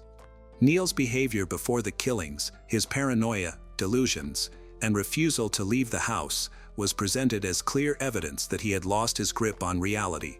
His lawyers pushed the narrative that Neil had been a loving father and husband, a man who had never shown any signs of violence before, making it hard to believe that he had killed his family intentionally. But the prosecution had a different story to tell. They painted Neil not as a victim of medication but as a desperate man who had methodically planned the murders. They argued that his financial troubles had reached a boiling point, and that instead of facing them, he had chosen to take his family's lives in an act of ultimate control. They pointed to the way he had executed the killings, retrieving his gun, reloading it multiple times, and ensuring that no one survived. To them, this was not the act of a man lost in a haze of confusion but one who had made a deliberate and calculated decision. One of the most compelling pieces of evidence against Neil was the suicide note found in his home. The note indicated that he had thought through his actions and accepted what he was about to do. It wasn't the frantic scribblings of someone in the middle of a psychotic episode, it was organized, reflective in the prosecution's view, proof of premeditation. If he had truly been unaware of his actions, why would he have left behind such a message? The prosecution also called witnesses to testify about Neil's behavior leading up to the murders. His sister, Deborah, had noticed a dramatic shift in his personality. He had become increasingly paranoid. His wife, Frankie, had confided in Deborah that Neil was no longer the man she had married. He had stopped showering, refused to leave the house, and seemed trapped in his own mind. While the defense used these accounts to argue that Neil was suffering from a mental breakdown, the prosecution used them to show that there had been warning signs, signs that should have led Neil to seek professional help instead of resorting to murder. Neil's mother, Goldie, also played a heartbreaking role in the trial. She had been one of the last people to see him before the tragedy. She recalled how Neil had told her, "Mom, I love you, no matter what happens." The courtroom fell silent. At the time, she hadn't thought much of it, but in hindsight, it was clear he had been preparing for what he was about to do. Goldie, who had always seen her son as a kind and loving man. She struggled to reconcile the Neil she knew with the one on trial for murder. As the trial progressed, the jury was left to decide whether Neil Jacobson had truly been in a state of antidepressants-induced psychosis or if he had coldly and deliberately murdered his wife and children. The prosecution emphasized that Neil had made a series of conscious choices, loading his gun, aiming at his loved ones, and pulling the trigger multiple times. They argued that no matter what struggles he was facing, nothing justified what he had done. The defense, on the other hand, urged the jury to consider his mental state, to see him as a broken man who had been consumed by fear, paranoia, and desperation. After days of deliberation, the jury reached a verdict: guilty on all counts. The judge, while acknowledging the tragedy of the situation, made it clear that no level of financial distress or mental illness excused the murder of innocent children and a devoted wife. Neil Jacobson was sentenced to life in prison without the possibility of parole. His fate was sealed, and the courtroom was filled with an overwhelming sense of loss. Neil Jacobson reached a plea deal with the state. He changed his plea from not guilty to guilty of 3 counts of first-degree murder. He stated that the reason was the family's mounting financial situation. Now, he will spend the rest of his life behind bars. Neil Jacobson answered to the judge in the Palm Beach County courtroom, admitting that he shot his wife, Frankie, and then shot their twin 7-year-old sons while they were asleep in their Wellington home back. During the family's turn to speak in court, Neil held his head down and never looked up. Even after the trial ended, many questions remained. Could this tragedy have been prevented if Neil had received different treatment? Were the medications to blame, or was he simply a man who refused to face his failures? No one could say for certain what had driven him to this point. However, what was undeniable was that a mother and 2 young boys had lost their lives in the most horrific way possible. Nothing could ever undo that. Tiffany James was born on August 18, 1980, in Tampa, Florida. She was the only child of Rosalind James and Turner Humphrey. Her parents were never married and separated soon after her birth. Her father moved away, started a new family, and showed little interest in her. Years later, as an adult, Tiffany decided to locate her father. They spoke, and she assured him that she held no grudges and wanted to keep in touch. This reunion allowed Tiffany to meet her half-siblings and their families, leading to the development of strong, positive relationships. Meanwhile, Rosalind focused on her own life and left Tiffany with her grandparents. Although Tiffany had both biological parents, she was primarily raised by her grandparents. Her mother Rosalind visited occasionally but did not play an active role in her upbringing. It was her aunts, Barbara and Vicky, along with her grandmother Beulah, who took on the parenting responsibilities. They ensured Tiffany attended preschool and school, celebrated her achievements, and supported her in every way. She was an outstanding student with a passion for literature and a creative spirit. She dreamed of opening her own beauty salon and becoming the best in her city. Tiffany was a sociable, popular, and stylish person. She often attracted attention with her looks and confidence, making her appealing to young men.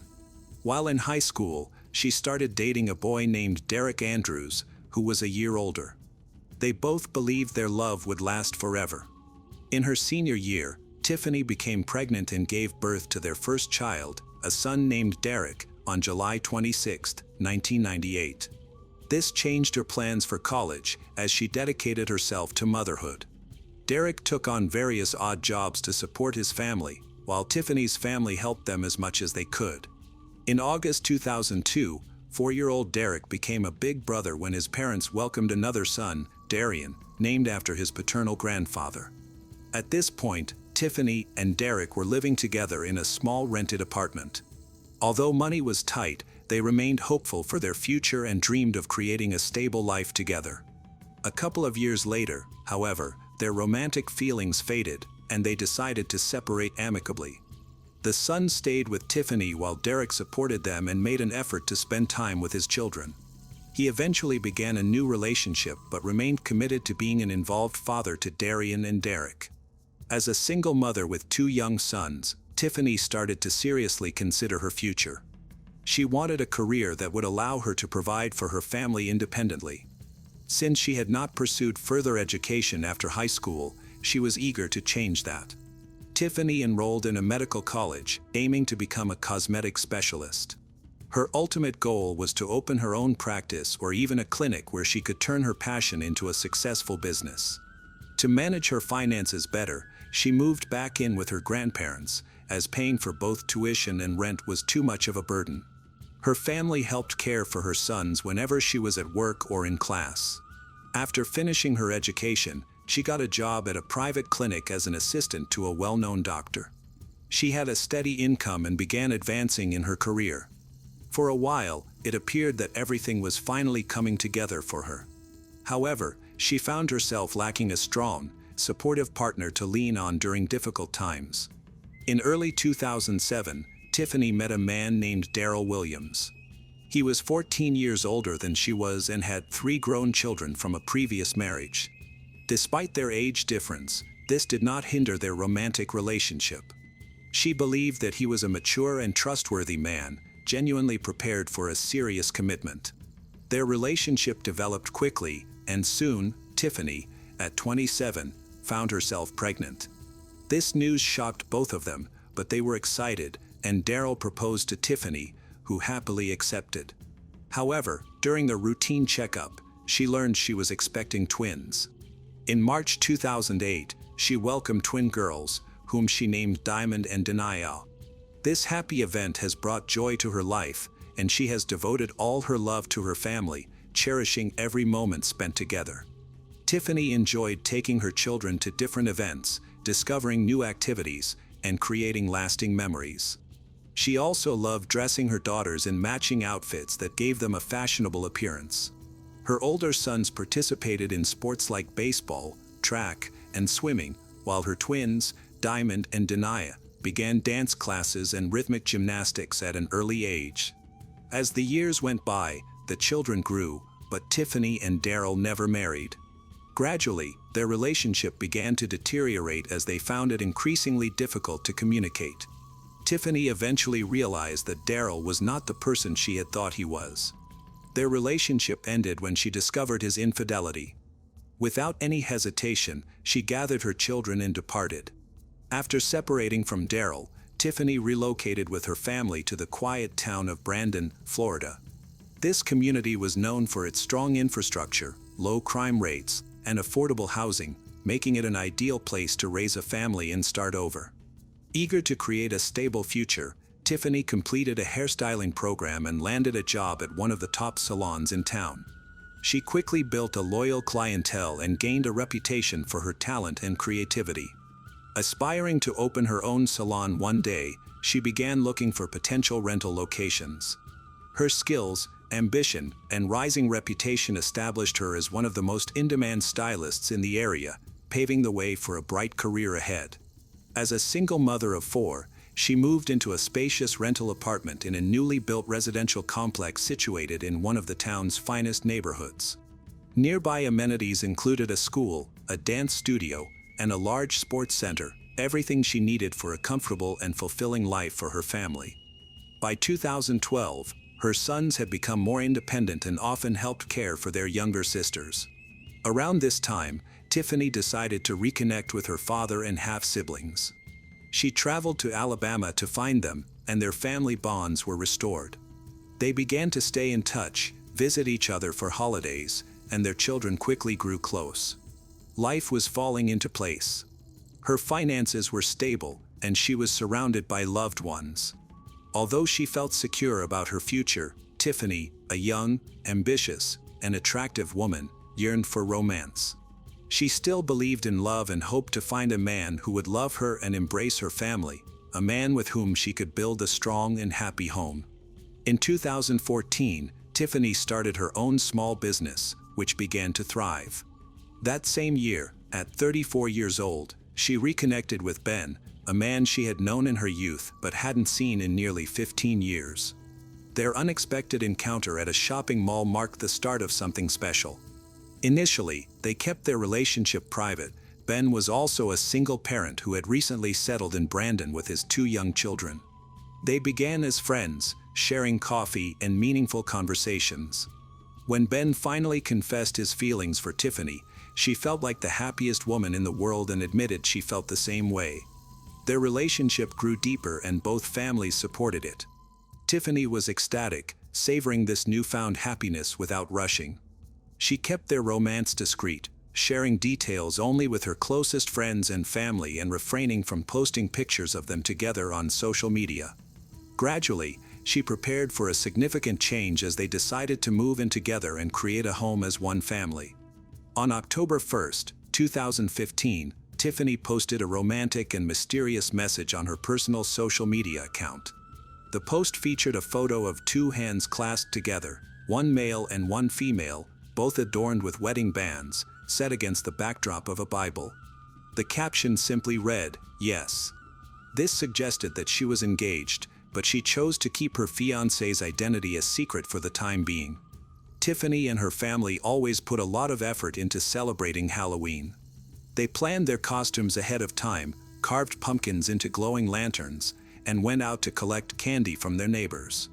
By this time, Darian and Derek were old enough to enjoy the holiday with their friends, while the younger twins, Diamond and Denia, still loved going trick-or-treating with their mom.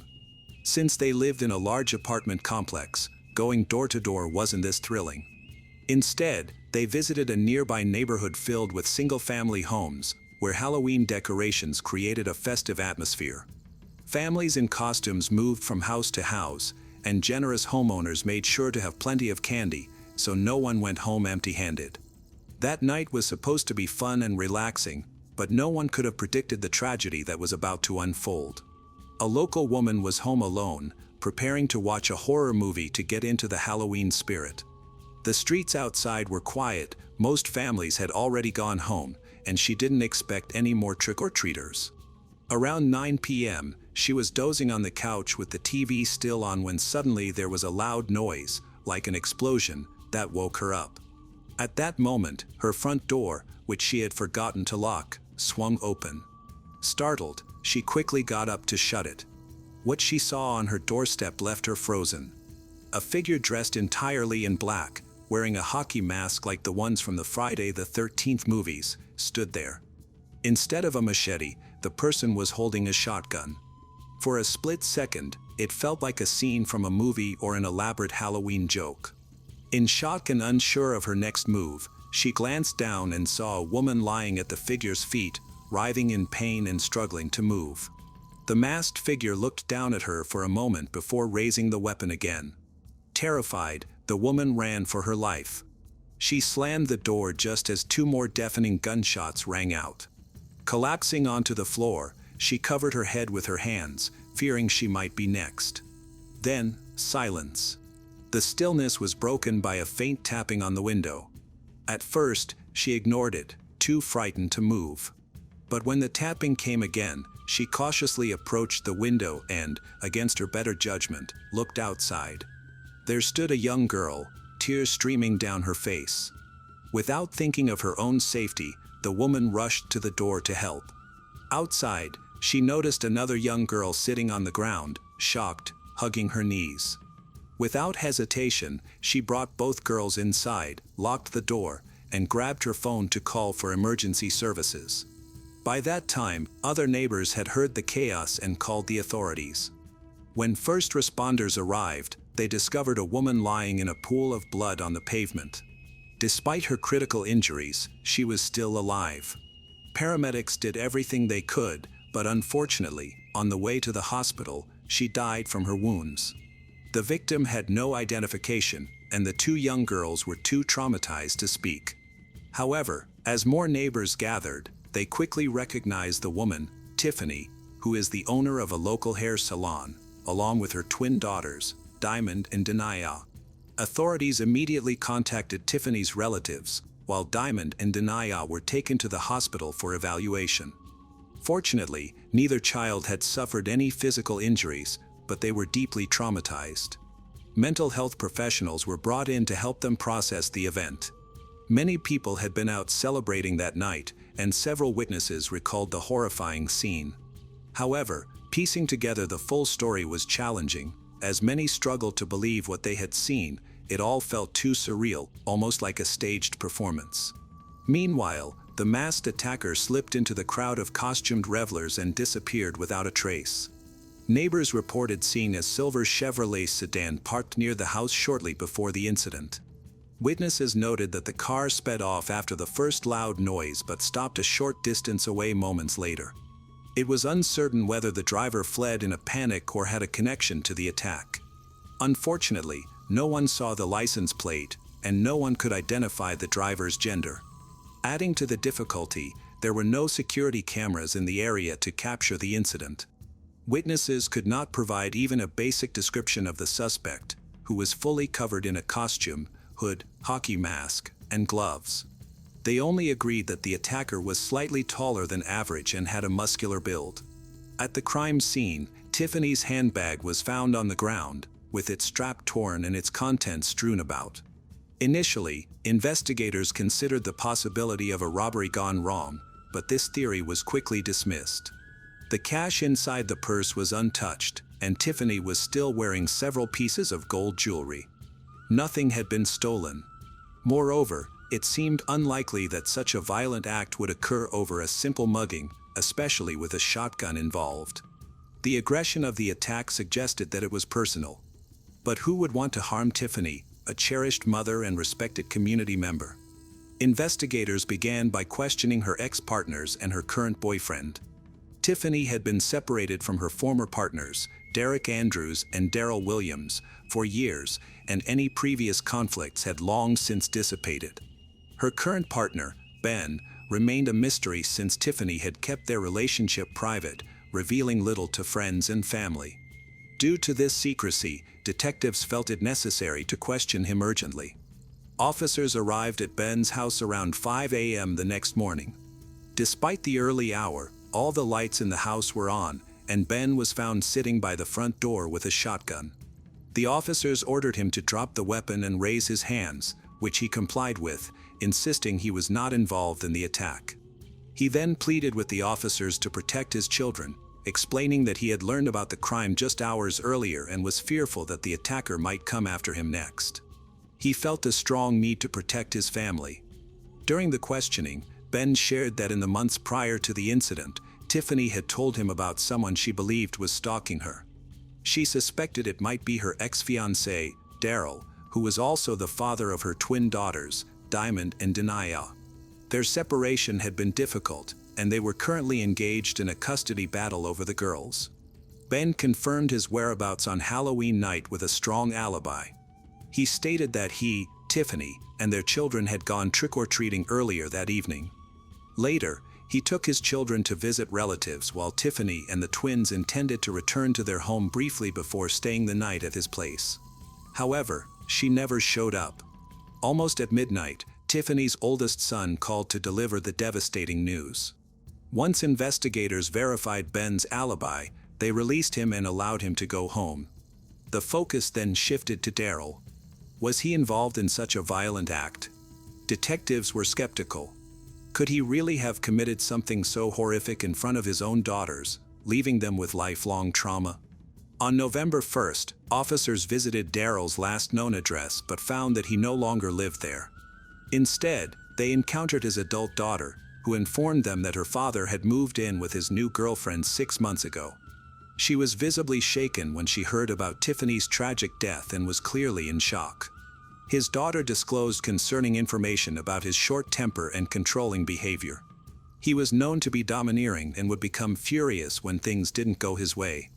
Additionally, he had a strong interest in firearms and owned a shotgun. Daryl's daughter explained that her father's breakup with Tiffany had been very contentious. He harbored deep resentment over having to pay child support and had fought hard for full custody of their twins, even though he knew he had little chance of winning. However, she noted that if Tiffany were gone, he would have had a better chance of gaining custody of the girls. Her daughter described her father as ruthless and believed he was capable of committing a crime. After speaking with her, investigators went to Daryl's workplace, a large chemical plant. His supervisor spoke highly of him, describing him as a dedicated worker who could handle the workload of 2 people and was always willing to take on extra shifts. However, Daryl's aggressive demeanor often led to conflicts with co-workers, sometimes resulting in physical confrontations. Notably, on the night of November 1st, Daryl, for the first time, refused a last-minute shift change, citing personal reasons. This unusual behavior raised further suspicions, as it left him without a confirmed alibi for the night of the crime. Detectives visited the home of Daryl's new girlfriend, Rosalind. They noticed a silver Chevrolet sedan in the driveway that matched the description of a car seen near the crime scene. When Rosalind answered the door and saw the officers, she appeared nervous. However, after learning the reason for their visit, she insisted that Daryl had stayed with her all night and had not left the house. Since there was no physical evidence to hold Daryl, the investigators decided to interview the main witnesses, Daryl and Tiffany's daughters, Diamond and Denia. They were still struggling to cope with the trauma. Denia was mostly silent, experienced nightmares, and couldn't sleep without the lights on. Diamond seemed to handle things better but would break down in tears whenever the conversation shifted to that tragic night.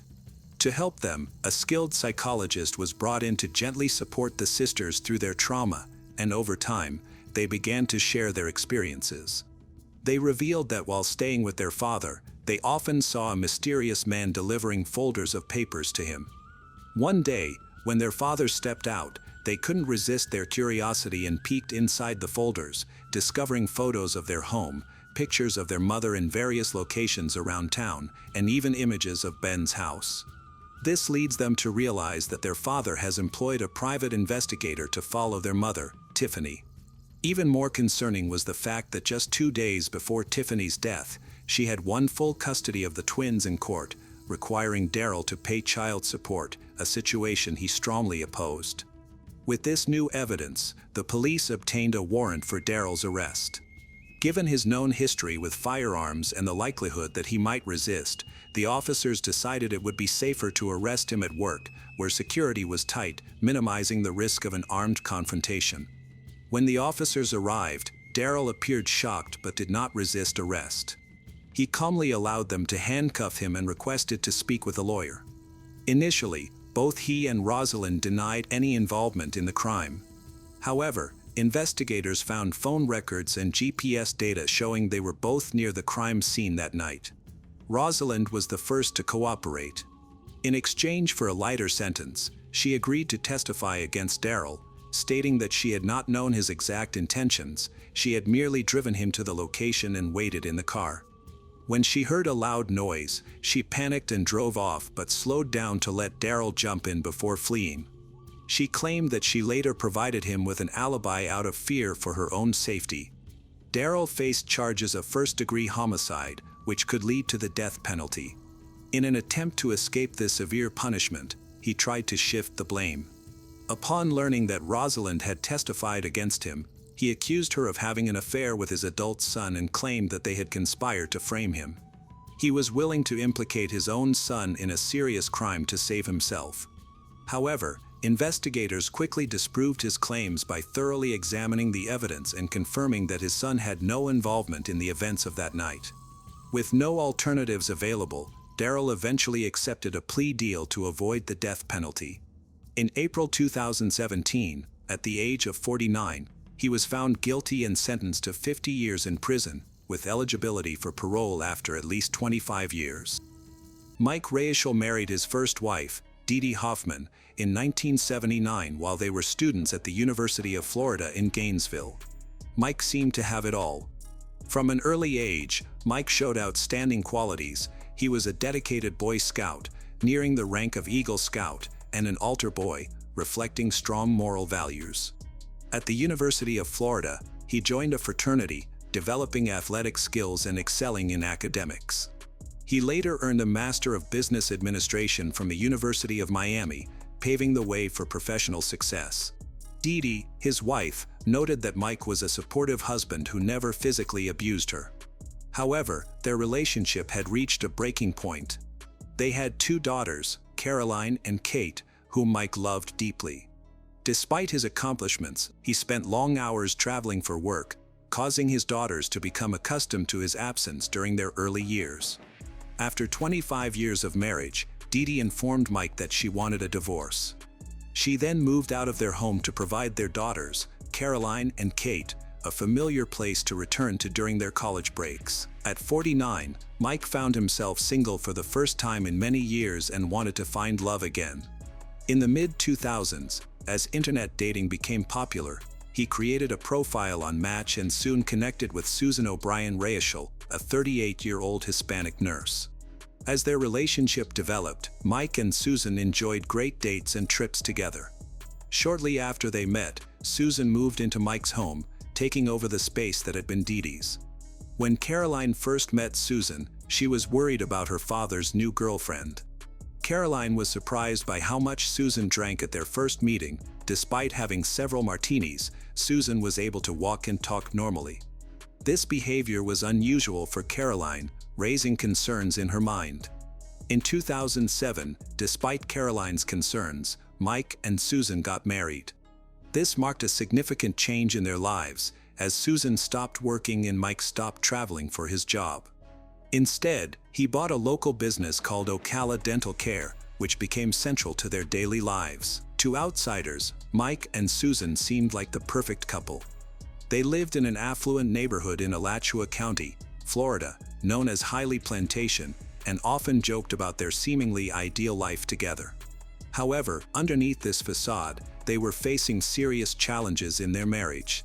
In the summer of 2007, Mike proposed a prenuptial agreement to Susan, which surprised their friends and family.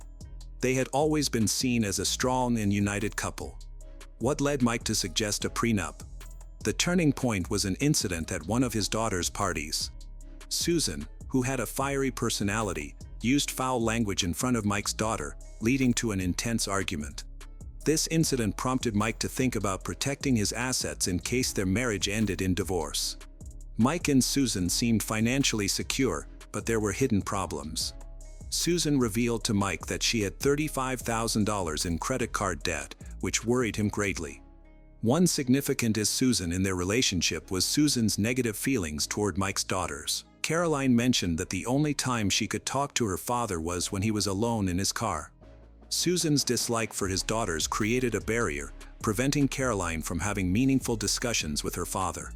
Even though Mike and Susan encountered challenges, their relationship appeared to improve, at least outwardly.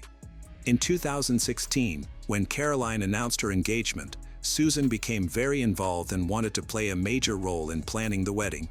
She insisted on hosting a bridal shower for Caroline, even though this is usually a responsibility of the bride's mother or sister. While organizing the shower, Susan intentionally left out Caroline's mother's friends from the guest list but made sure to invite her own family and friends. Although it was somewhat unusual for Susan to be so heavily involved, Caroline ultimately found the shower enjoyable, appreciating the effort Susan put in to make it fun and memorable. When Caroline was choosing her wedding dress, Susan went with her to the bridal boutique. They looked at various dresses together until Caroline found one she loved. Susan even used her credit card to pay for the $1,000 gown. In November 2017, Caroline married at Ohika Castle in Long Island, with 160 guests in attendance. The wedding was opulent and had the grandeur fit for royalty. Before Mike walked his daughter Caroline down the aisle, she noticed a strange mark on his face. When Caroline asked him about it, Mike dismissed her concerns, wanting to avoid upsetting her on such an important day. 3 weeks after the wedding, Mike revealed to Caroline that the mark had become a long white scar, which was the result of physical abuse by his wife, Susan. He shared that Susan had been arrested for domestic battery after she became violent while drunk. Susan, on the other hand, described the incident differently.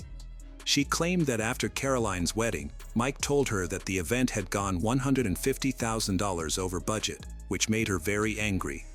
This led to a heated argument between them. During the confrontation, Susan threw her phone at Mike and pushed him in an attempt to calm things down.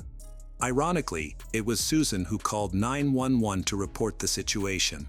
She said she intended to leave for their beach condo to help defuse things, but she took too long to depart. Consequently, when she hadn't left the house, the police arrested her. The court later mandated that Susan stay away from Mike, and she sought help for alcohol is Susan's, counseling, and anger management. After some time, Mike chose not to file charges against Susan, leading to the case being dropped. Susan moved out of their home and into a condo in Ponte Vedra. While this gave her a break from the couple's ongoing conflicts, it was temporary. On February 3, 2018, at 3:30 a.m., Mike Reischel made a disturbing call to 911 from his home in Gainesville, Florida. He told the dispatcher that someone had entered his house and that his wife, Susan, was bleeding heavily. When the police arrived, they found Susan seriously injured on the bed in the master bedroom. Medics were called immediately, and they rushed her to the nearest hospital. As she was taken into surgery, doctors worked hard to save her life. She was in critical condition, and her chances of survival were slim. Meanwhile, a detective arrived at Mike's home, which had been secured as a crime scene. He began investigating, carefully looking for any clues. What he discovered was alarming. In the master bedroom, there was a large amount of blood on the bed and a bloody bent knife, but no signs of forced entry through doors or windows. To understand what happened, the detective reviewed security camera footage from Mike's house. However, after examining the footage, he found no one leaving the house. Susan miraculously survived the attack but suffered serious injuries to her wrist, stomach, and neck. Once she regained consciousness in the hospital, she shared a startling account with the detectives investigating the case. Susan revealed that there had been no intruder. Instead, it was Mike who had attacked her. She claimed Mike had fabricated a story about someone breaking into their home and assaulting them. Susan explained that they had begun arguing during dinner at a local restaurant and decided to return home in separate cars. When she arrived home, she went straight to bed. As she was falling asleep, she suddenly felt a sharp stabbing pain. When she opened her eyes, she found Mike standing over her, holding a knife. Overcome with panic, she shouted, "Michael, you are going to kill me." To her horror, Mike responded, "That's exactly what I want to do." Susan's cries for help went ignored as Mike continued to stab her, leaving her in extreme pain and covered in blood. For an hour, she lay in bed, bleeding heavily and terrified for her life. Mike told her that he wouldn't kill her if she agreed to claim that an intruder had broken into their home and attacked her. Desperate to survive, Susan reluctantly went along with his story. He then changed his clothes and called 911, pretending that a robbery had happened. Mike Reischel was arrested for the attempted murder of his wife, Susan. The news shocked many, including his ex-wife, Dee Dee, and his daughters. Dee Dee, who had divorced Mike years ago, found it hard to believe the allegations. She had never seen any signs of violence during their marriage and couldn't wrap her head around the accusation against her former husband. Similarly, Caroline and Kate were stunned by their father's arrest. They had always viewed Mike as a kind and generous man. The idea that he could hurt their stepmother was unimaginable. As events progressed, Mike faced more charges alongside the attempted murder charge. He was indicted for false imprisonment, obstruction, and tampering with evidence. These new charges made the situation more complex and serious. Because of Mike's wealth, the judge set a bond of $2.5 million for these additional charges, but no bond was allowed for the attempted murder charge due to its severe nature. Mike's arrest shocked the community. Many who knew him and his family struggled to reconcile their views of him with the serious charges he was facing. In June 2018, while awaiting trial in jail for the attempted murder of Susan O'Brien Reischel, Michael Reischel was accused of hiring a hitman to kill his wife. According to sources, Reischel contacted Roderick Jermaine McCullum, a 33-year-old inmate, to plot Susan's murder for $100,000, providing details about Susan's home and a floor plan. McCullum was also charged with conspiracy, but the case was sealed due to the ongoing investigation. Eventually, the charges were dismissed, and Mike's daughter Caroline called the idea so absurd it was laughable. It is important to note that in November 2017, Susan was arrested for domestic violence after throwing a phone and punching Mike in the arm during an argument over Caroline's wedding expenses. Mike reported to the police that Susan had a drinking problem and had repeatedly abused him, which led to a restraining order. Susan denies the charges of violence, and the case was dropped when Mike chose not to pursue Susan prosecution. The 2019 trial shed light on the troubled relationship between Mike and Susan. During the proceedings, Mike described their marriage as strained and tumultuous. He explained that they rarely had visitors at their home, mainly because Susan was opposed to Mike inviting his friends from his former university's advisory board. Another source of conflict was Mike's involvement in charitable activities.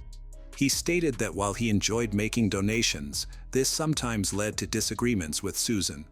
Mike mentioned that she would frequently threaten to divorce him if he attended committee meetings, country club events, or made donations without her approval.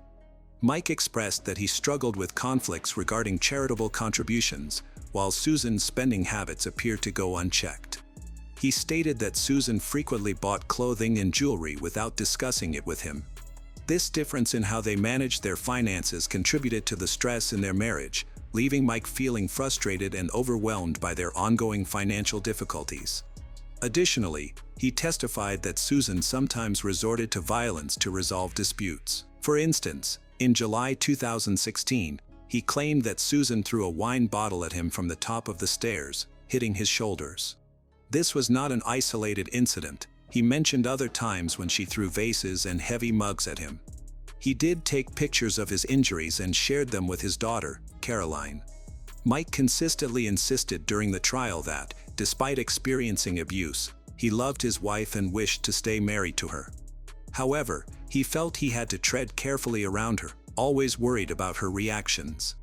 On February 3, 2018, Mike invited Susan to dinner, hoping they could improve their relationship. He chose their favorite steakhouse, believing a change of environment and a romantic setting might help. Unfortunately, during dinner, Mike received a text from his daughter, Caroline, which upset Susan. The atmosphere turned awkward and tense, and Susan's anger grew, prompting her to leave the restaurant in an Uber. After the meal, Mike followed her in his car. On their way home, Susan texted Mike, implying she thought Caroline would sabotage any future relationship he had. When Susan and Mike returned home that night, they communicated through text messages rather than speaking. Susan let Mike know that she was going to file for divorce and would be leaving the next morning. At around 10:13 p.m., she sent him one last message about his serious as Susan's with boundaries regarding his daughter. While Susan was alone in the guest room, Mike unexpectedly entered and attacked her. She felt pressure in her upper abdomen and noticed a knife in his hand. Susan claimed that Mike insisted they were not getting a divorce and described a violent struggle during which he sliced her left thumb. She stated that he stabbed her multiple times and slashed at her wrists, leaving her with serious injuries. She testified about losing a significant amount of blood, which caused her to vomit and lose control of her muscles and bodily functions. Mike reportedly told her that he would stay with her until she died. However, Mike provided a different account of the events. He said that he entered the bedroom and saw Susan on the bed with a knife. A fight broke out over the knife, which resulted in Susan being fatally stabbed in the stomach as they fell onto the bed. Mike, however, did not clarify how Susan also sustained stab wounds to her neck and thumb during the incident. In his testimony, Mike said he meant to call 911 for help after accidentally injuring Susan in the struggle. However, Susan reportedly asked him not to make the call because she was afraid of being arrested again for domestic violence. According to Mike, they lay together as she bled for several hours. The prosecution argues that if Mike's account is accurate, he and Susan were in a blood-soaked bedroom filled with vomit and human waste. Mike reported that at 3 a.m., their dog entered the messy bedroom, which led him to get out of bed to attend to the dog. During this time, Susan took a knife and harmed her wrists, allegedly saying she was afraid of going to jail. Mike asserted that he reassured Susan he wouldn't get her arrested and instead chose to lie to the police, claiming he would protect her. They then agreed on a fake robbery to call the emergency services. As part of his plan, Mike disabled the security cameras to make it look like a break-in occurred at around 2:42 a.m. At 3:30 a.m. on February 3rd, he called 911 and turned the cameras back on. The prosecution argued that Mike's actions showed he intended to harm Susan. They claimed that his willingness to lie about what happened and manipulate the surveillance footage indicated he was trying to hide his involvement in the crime. In contrast, the defense argued that Mike acted out of a desire to protect his wife.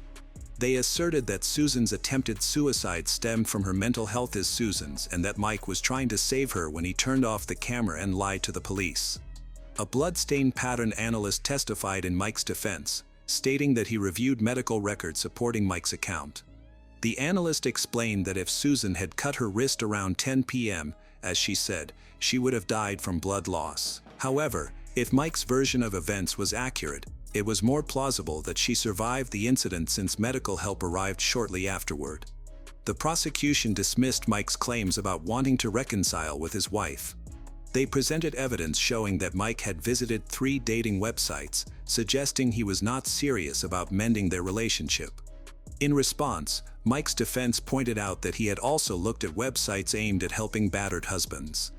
After a 9-day trial, the jury deliberated for 4 hours before returning with a guilty verdict for Mike Reischel on attempted first-degree murder and other charges. In December 2019, he was sentenced, but Susan chose not to attend the hearing.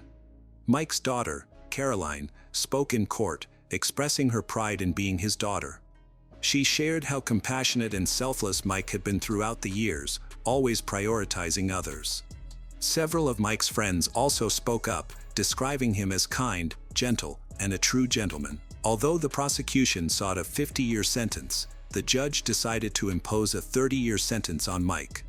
Considering Mike's age at the time of sentencing, it's probable that he will spend the rest of his life in prison. The story of Jonathan Paul Copenhaver, known as War Machine, is both intriguing and unsettling. He transitioned from being a rising star on a reality TV show to a controversial mixed martial artist and successful adult film actor, ultimately becoming a convicted criminal serving a life sentence. Throughout his career, he crafted an image as a bold and confrontational person, which contributed to his popularity. However, over time, the distinction between his fighting persona and his true self began to fade. He didn't just compete in the screen, his entire life started to resemble a constant struggle. Jonathan was born on November 30th, 1981, in Simi Valley, a suburban area near Los Angeles. He was the oldest of 3 children in a working-class family.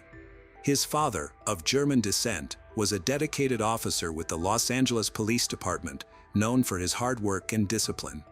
His mother, who had Mexican ancestry, initially worked as a nurse at a local hospital but chose to leave her job after having their first child to focus on raising the family and managing the household. Jonathan, often called John, had a close relationship with his younger brother and sister. For a while, their home life was happy and stable. However, after the birth of their youngest sibling, their mother started to experience significant emotional struggles. She fell into a long-term depression and turned to alcohol for relief. What began as a way to cope quickly became a daily habit. Meanwhile, their father worked long hours and was often away from home, unaware of the worsening situation. As time went on, their mother's condition deteriorated further. She began using banned substance. By the time Jonathan was 10 years old, he had become the primary caregiver for his siblings and even his mother. He was performing well in school, helping his younger siblings with their homework, learning to cook, and managing household duties. However, everything changed when Jonathan was 13. He faced a traumatic event that would affect him for life. One evening, while the entire family was at home, his father suddenly collapsed due to a heart emergency. Their mother was unconscious after taking substances, making Jonathan the only person able to help. He quickly called emergency services and tried to perform life-saving measures on his own, doing everything possible to keep his father alive until help arrived. Unfortunately, despite his efforts, his father passed away before the paramedics got there. Jonathan was just a child, and no matter how hard he tried, he couldn't shake the feeling that he had somehow failed his father. This burden left him with a lasting emotional scar. It is surprising that, even though his mother struggled with alcoholism and banned substance abuse, no one took steps to remove the children from her care. They stayed with her, and John, still a teenager, took on the role of the household leader. They survived on the small savings left by their father. Despite the turmoil at home, John continued to perform well in school and was regarded as one of the top students in his class. Teachers often praised his intelligence, ambition, and quick thinking. However, his behavior outside of school began to change significantly. He became anxious, unpredictable.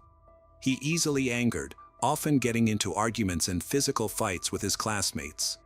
Jonathan began taking odd jobs at a young age to help support his family. During this time, he developed a deep interest in sports, particularly combat sports, and trained in various disciplines instead of sticking to just one. This training provided him a positive outlet for his aggression, helping him to clear his mind and maintain focus. Over the years, working out became an essential part of his life. He went to the gym daily, where his coach recognized his natural talent, leading many to believe he had the potential to succeed at the highest levels. Despite balancing work and school, Jonathan excelled in both and graduated high school with good grades, later enrolling at the Citadel. He was academically sharp, but his struggle with managing emotions, particularly anger, resulted in several encounters with the law, including multiple arrests. Jonathan majored in biology for 2 years but was expelled for poor behavior. As a teenager, Jonathan was determined to become a fighter and pursue a career in MMA. He trained relentlessly and participated in every competition available, frequently achieving top results. Over time, more people in the fighting community began to notice him. His name started to gain recognition, bringing him closer to turning professional. In 2000, at the age of 19, Jonathan chose to audition for a popular reality show called The Ultimate Fighter. This show, inspired by successful formats like Big Brother, quickly gained popularity among American viewers, but it had a unique twist. Instead of featuring everyday contestants, the show showcased actual MMA fighters competing for a chance to join the UFC. Initially, Jonathan was not selected. He was turned down during the casting process. However, shortly afterward, one of the chosen contestants sustained a serious injury and had to withdraw from the show. The producers rushed to find a replacement and revisited previous applicants, leading them to Jonathan's name, which they had initially overlooked. All contestants were placed in a large house equipped with multiple surveillance cameras in every room. They were not allowed to use phones, the internet, or have any contact with the outside world. The grand prize was $1 million. Each week, one participant was eliminated not through voting, but by losing one-on-one fights. The loser had to leave the show and go home. Like most reality TV shows, there was no strict script. Instead, spontaneity and genuine emotions were encouraged. John, known for his bold personality and confrontational style, quickly became a prominent figure on the show. Audiences loved his confidence. Jonathan rapidly gained a fan base, becoming a standout reality star. The Ultimate Fighter attracted more attention for the drama in the house than for the actual fights. Initially, it was purely a competitive sports series, but it transformed into a high-stakes reality show filled with intense confrontations, rivalries, and alliances. Contestants were often split into opposing teams. Jonathan became known for his fiery temperament and tendency to provoke others, often starting fights. His aggressive demeanor increased the tension in the house. The producers seemed to enjoy it. While fans supported him, Jonathan ultimately didn't make it to the finals, as he was eliminated in the 6th season. Although Jonathan did not win the competition, his time on the show brought him significant attention. His professional MMA career began to thrive, starting with a victory over Jared Rollins in his UFC debut. Fighting in the welterweight division, Jonathan participated in a total of 19 matches, achieving 14 wins. However, his life outside the ring began to unravel. His unpredictable behavior and difficulty managing his anger led to several legal issues. On September 22, 2007, he was arrested for assaulting a Las Vegas man after an argument over a parking space escalated into a physical confrontation. Reports indicate that Jonathan continued to hit the man until he lost consciousness. The victim filed charges, and Jonathan was arrested. Instead of expressing remorse, he gave a controversial interview claiming he had done the man a favor by not causing more harm. His remarks resulted in public outrage, branded him as volatile and dangerous. Ironically, this negative attention ended up benefiting his career. Jonathan embraced the persona of the villain, using his reputation to attract media coverage and gain popularity. His behavior reminded many of another controversial fighter, Conor McGregor, who is known for mixing sports achievements with off-ring issues. In mid-2008, Machine decided to change his name to War Machine, believing it reflected his personality and mindset well. The name sounded tough and intense, fitting for the world of full-contact sports he was involved in. That same year, Machine faced another controversy related to an assault. The situation began over a minor issue but quickly escalated to legal action. Many observers noted that Machine was on a dangerous path. He seemed to look for reasons to start fights and actively sought out confrontation. Even with the incidents and arrests, his professional MMA career continued to flourish. He participated in major events and secured numerous victories, gaining recognition in the MMA community. Before long, he was invited to fight in the UFC, the sport's top organization. He also received a Knockout of the Night award for his outstanding performance in the octagon. In 2009, Machine made an unexpected announcement. He intended to pursue acting, but not in a conventional way. He decided to join the adult entertainment industry. Thanks to his youthful looks, rugged, and athletic build, Machine made a notable impact on screen. His performances soon attracted a lot of attention, making his career in this field as discussed as his MMA achievements. During his first year, He appeared in 13 films, frequently working with established performers. He adeptly managed both his fighting and acting careers while securing various endorsement deals that generated substantial income.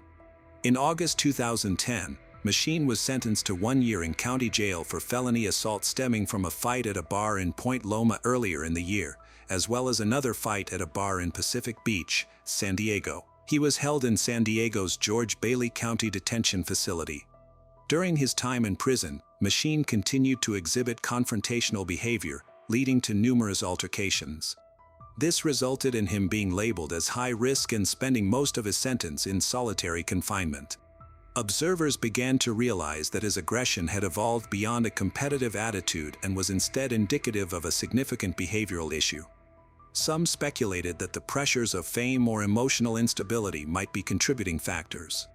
After his release, Machine returned to the ring and achieved several impressive victories against tough competitors such as Roger Huerta, Blas Avena, and Vaughn Anderson. During this period, he started a personal blog and social media page to engage with his expanding fan base. His content was unique, often featuring him speaking directly to the camera. He's sharing his personal thoughts, reflections, and stories from his past. Within just a few days, tens of thousands of fans subscribed to his platform. His audience was varied. Some were interested in his fighting career, others in his experiences in the film industry, and many were drawn in by the controversy surrounding him since his early days on reality TV. In 2011, Machine launched his own line of athletic and casual clothing. His brand was notable for its bold graphics and aggressive slogans aimed at projecting an alpha male image. The products were primarily sold online and quickly became popular, contributing to the company's success. Machine maintained a confrontational demeanor, often discussed his struggles with anger in his video blogs. His language was often profane, and he frequently expressed frustration with people he found irritating, sometimes implying he would respond with violence if provoked. He even filmed himself getting into heated confrontations with strangers on the street.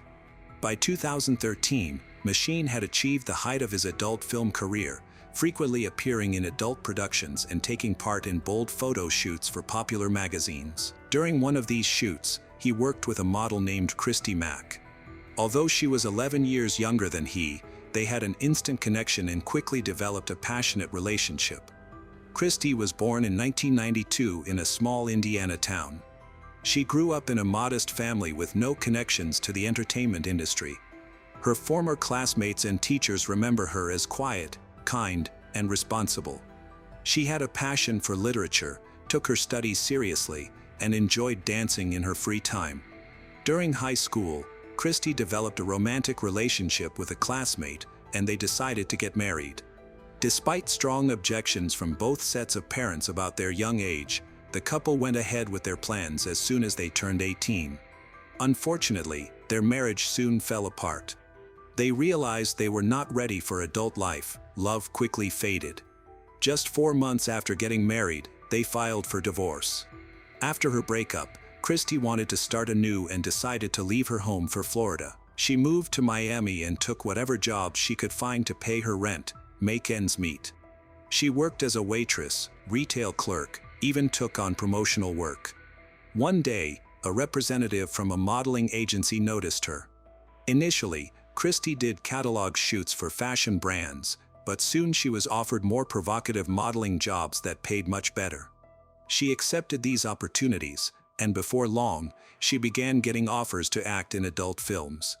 She chose a memorable stage name that became well known. Christy quickly became a regular in adult film productions, including a notable parody based on a popular superhero franchise. Her work in the industry earned her several awards.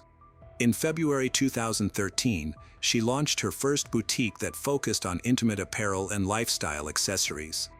The business quickly gained popularity, grew into a successful retail chain. When Machine and Christy first met, both were already prominent and successful figures in their fields.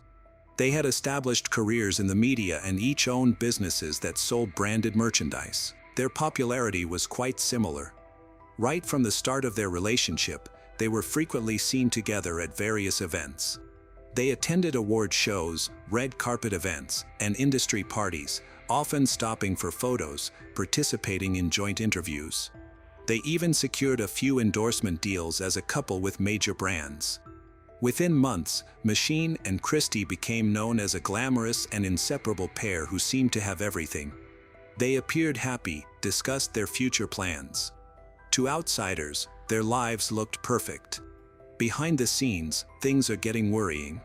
Off camera, Machine was just as intense, unpredictable as he had been in the ring. In public, he acted like a devoted boyfriend, but privately, he was controlling and manipulative. He monitored Christie closely, showed extreme jealousy, frequently started arguments. His behavior escalated to outright aggression over time. Christie suffered from regular emotional and physical abuse. He would insult her, make threats, and there were several instances where he reportedly put his hands around her neck in moments of rage. During one of these events, her mother, who was visiting, saw it happen. Shocked, she urged Christie to leave Machine right away. Machine had a quick temper and often exploded without warning. Once, during a heated argument in the car, he suddenly slammed on the gas and drove straight toward a wall, shouting that he would take them both down with him. Christie barely managed to grab the steering wheel in time to avoid a crash. In another similar situation, she quickly unbuckled her seatbelt and jumped out of the car at a red light. Although Christie tried to end their relationship multiple times, Machine always found a way to pull her back in, pleading for another chance and promising to change. Deep down, she understood there was no future with him, but she was scared. She didn't know how to leave without triggering one of his violent outbursts. She endured this for a year, carefully considering her options. In April 2014, Christie finally found the courage to have an important conversation. She prepared herself for a difficult reaction, but to her surprise, Machine calmly agreed that they should take a break. He expressed understanding and seemed willing to give her the space she needed. Although it seemed he had accepted the decision, that was only a facade. During the first month after the breakup, Christie felt constantly anxious, fearing that Machine might come back to stalk her. Thankfully, nothing of the sort occurred. As time went on, her anxiety lessened, and she gradually returned to her normal life. By July, she started dating a new guy named Corey Thomas.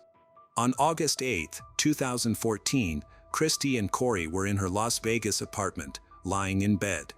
Without warning, Jonathan, who had a key he never returned, entered quietly, attacked Corey. He struck Corey repeatedly with his fists and bit him multiple times, causing severe injuries to Corey's face, shoulders, and chest. Jonathan then straddled Corey and began to choke him.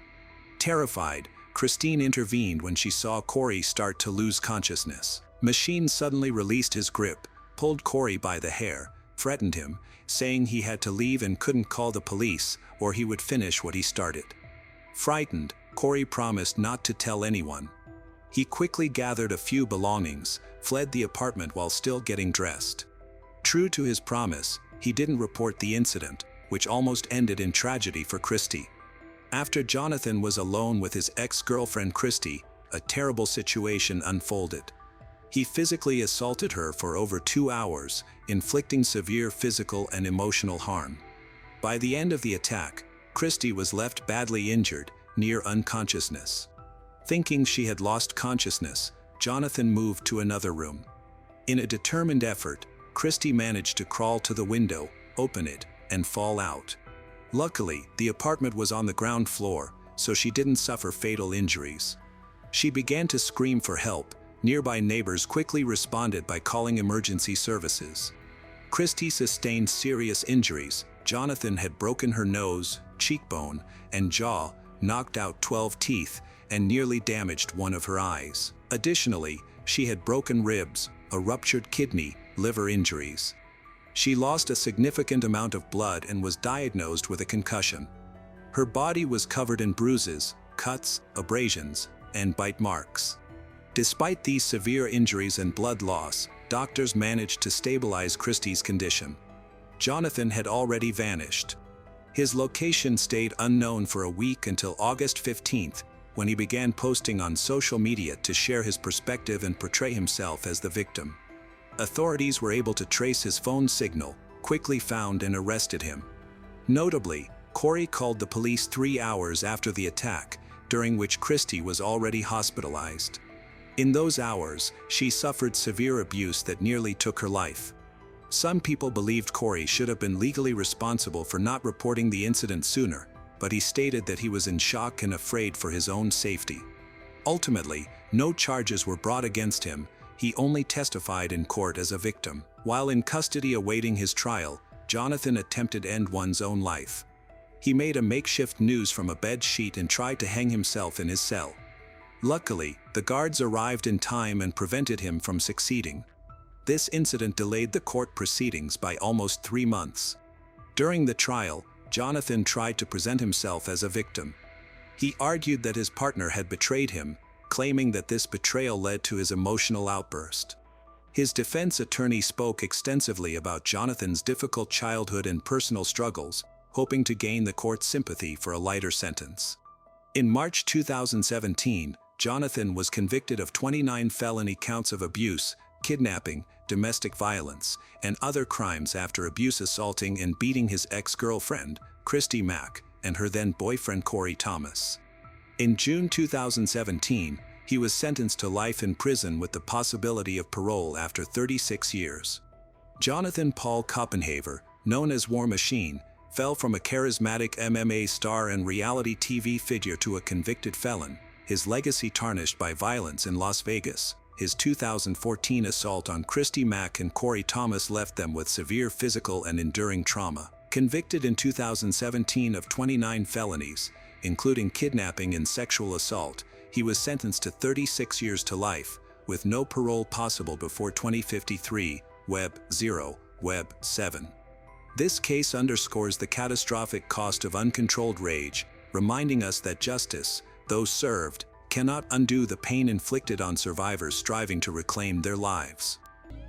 Addiction can completely dominate a person's mind and will, leading them to engage in disturbing, harmful behaviors. This dependency can stem from various sources, such as alcohol, banned substance, gambling, or even unhealthy relationships, and its impacts can be equally damaging. While some people eventually recognize that they have become trapped by their addictions, many others ignore the problem. Unfortunately, this denial often leads to a worsening situation. The tragic story of Donna Munda and Gulam Munda is not an isolated case. In 2005, it sent shockwaves through the peaceful town of Hermitage. They was well known and admired by locals, almost like celebrities. Gulam was a respected physician who owned his clinic, while Donna was exceptionally beautiful and nearly 24 years younger than him.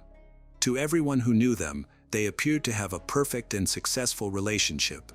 However, on a warm day in May, a single gunshot shattered this facade, revealing a much darker reality marked by betrayal, dependency, and greed. Gulam grew up in the slums of Gujarat, India. From a young age, he faced the harsh realities of poverty and hunger. These tough conditions shaped his strong character, motivated him to escape poverty and create a better life for himself. He worked hard, focused on excellence, and aspiring to become a doctor. After completing high school, Gulam was accepted into a medical university, where he quickly became one of the top students. His hard work paid off when he was offered an internship at a prestigious clinic in the United States. There, he worked in the urology department and quickly gained a reputation as a promising young specialist with a bright future. After his internship, Gulam received an attractive job offer and chose to remain in the U.S. He also began applying for U.S. citizenship. By the mid-1970s, he had moved to Hermitage, Pennsylvania, a small town with a population of just over 16,000. There, he opened his own clinic specializing in urological care. His career quickly flourished. Gulam became a top professional, utilizing advanced technology and the latest equipment in his practice. His clinic gained a reputation as one of the best in the state. He accepted the most difficult and seemingly hopeless cases, attracting patients from both near and far, including overseas. Dr. Gulam was well respected not only for his medical skills but also for his kindness. He frequently provided free medical care and often paid for expensive medications for patients who couldn't afford them. His compassion was rooted in his own challenging childhood, which motivated him to help others in need. With a prosperous medical practice, Ghulam enjoyed a comfortable lifestyle. He purchased an opulent home in a prestigious area and embraced a life filled with enjoyment. He believed in making the most of life and investing in what made him happy, such as gourmet food, traveling, luxury watches, rare collectibles, high-end cars, and spending time with attractive companions. In his 40s, Ghulam was still single when he noticed a young woman named Donna walking down the street and fell for her immediately. Donna was 24 years younger than him. She came from a religious Catholic family and had just graduated from high school when she met him. At first, she was hesitant about his interest, but over time, she accepted his generous gifts and let him pursue her. Donna's family struggled financially and couldn't afford a prestigious college education. When Ghulam found out about her situation, he offered to pay for her tuition because she wanted to work in healthcare. He supported her journey to become a registered nurse and later funded her master's degree in anesthesiology. Donna and her partner's romantic, Ghulam, relationship started several years after their initial meeting. Interestingly, even though they had strong religious values, Donna's parents accepted their relationship. They appreciated the kind, generous doctor who had helped support their daughter's education and overall well-being. Donna later became a highly skilled nurse anesthetist, secured a job at a prominent medical center. Ghulam continued to encourage her ambitions, supported her career advancement. They lived in Ghulam's luxurious home, where he gave Donna to an expensive car, lavish jewelry, and trips to fancy vacation destinations. When Donna turned 30, Ghulam, who was 54 at the time, proposed to her, and she accepted. They celebrated their engagement with an extravagant wedding ceremony that had over 150 guests, including family, friends, and many of Ghulam's business associates. It appeared that they were on their way to a long, happy life together. Initially, everything seemed perfect. Donna and Ghulam gained fame as local celebrities and were probably the richest people in their town. They enjoyed a luxurious life, traveling frequently, and the doctor generously indulged his much younger wife. They frequently attended charity galas and was always spotted together at public events.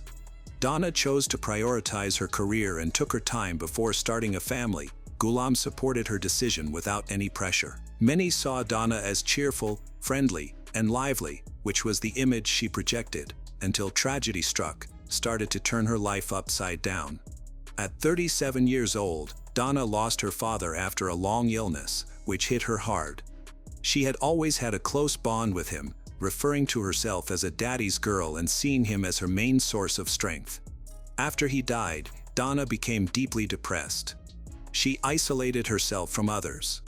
Ghulam did his best to support her, fulfilling all her wishes, including a trip to Hawaii to help her feel better. However, nothing seemed to work except for antidepressants, which she started taking in larger doses. Donna immersed herself in work, hoping to find solace in her daily routine, but it didn't truly alleviate her suffering. A few years later, she was diagnosed with a kidney condition that caused intense back pain. Even though her husband was a well-known urologist, he couldn't fully relieve her discomfort. The treatments only offered temporary relief, and her symptoms kept coming back, often worse than before. In her desperation, Donna started to rely heavily on strong pain medication. She began secretly taking doses from her workplace, where she was responsible for managing and administering medications.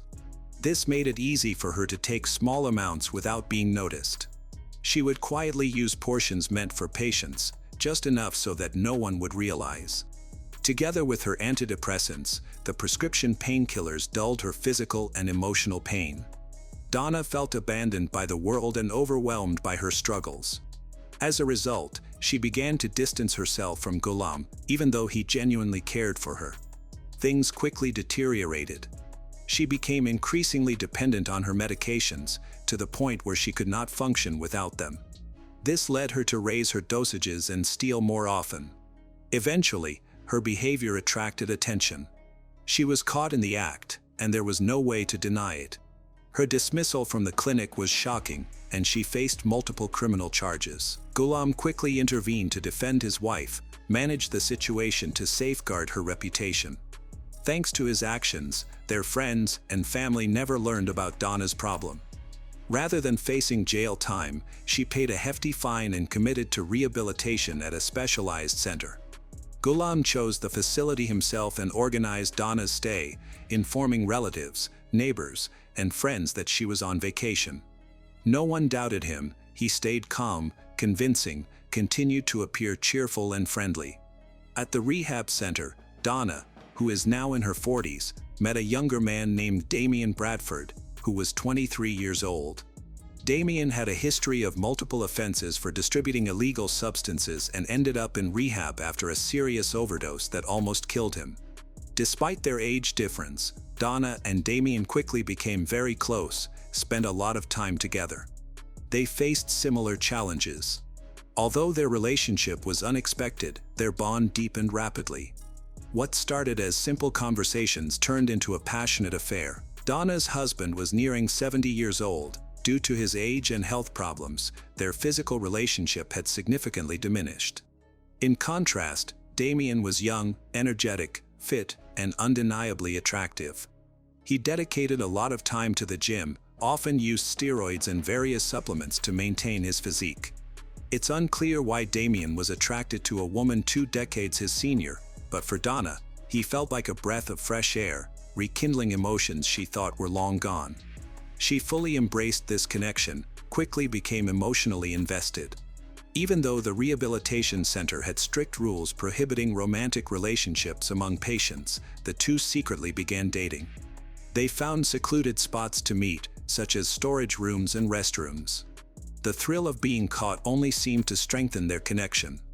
Donna became so invested in the relationship that she couldn't envision her life without him. Their romance continued after they left the rehab facility.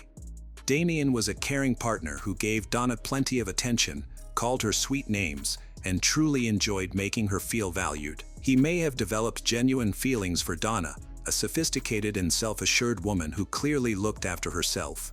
At this point, Donna was not working anymore but had complete access to her husband's bank accounts and could spend as she pleased.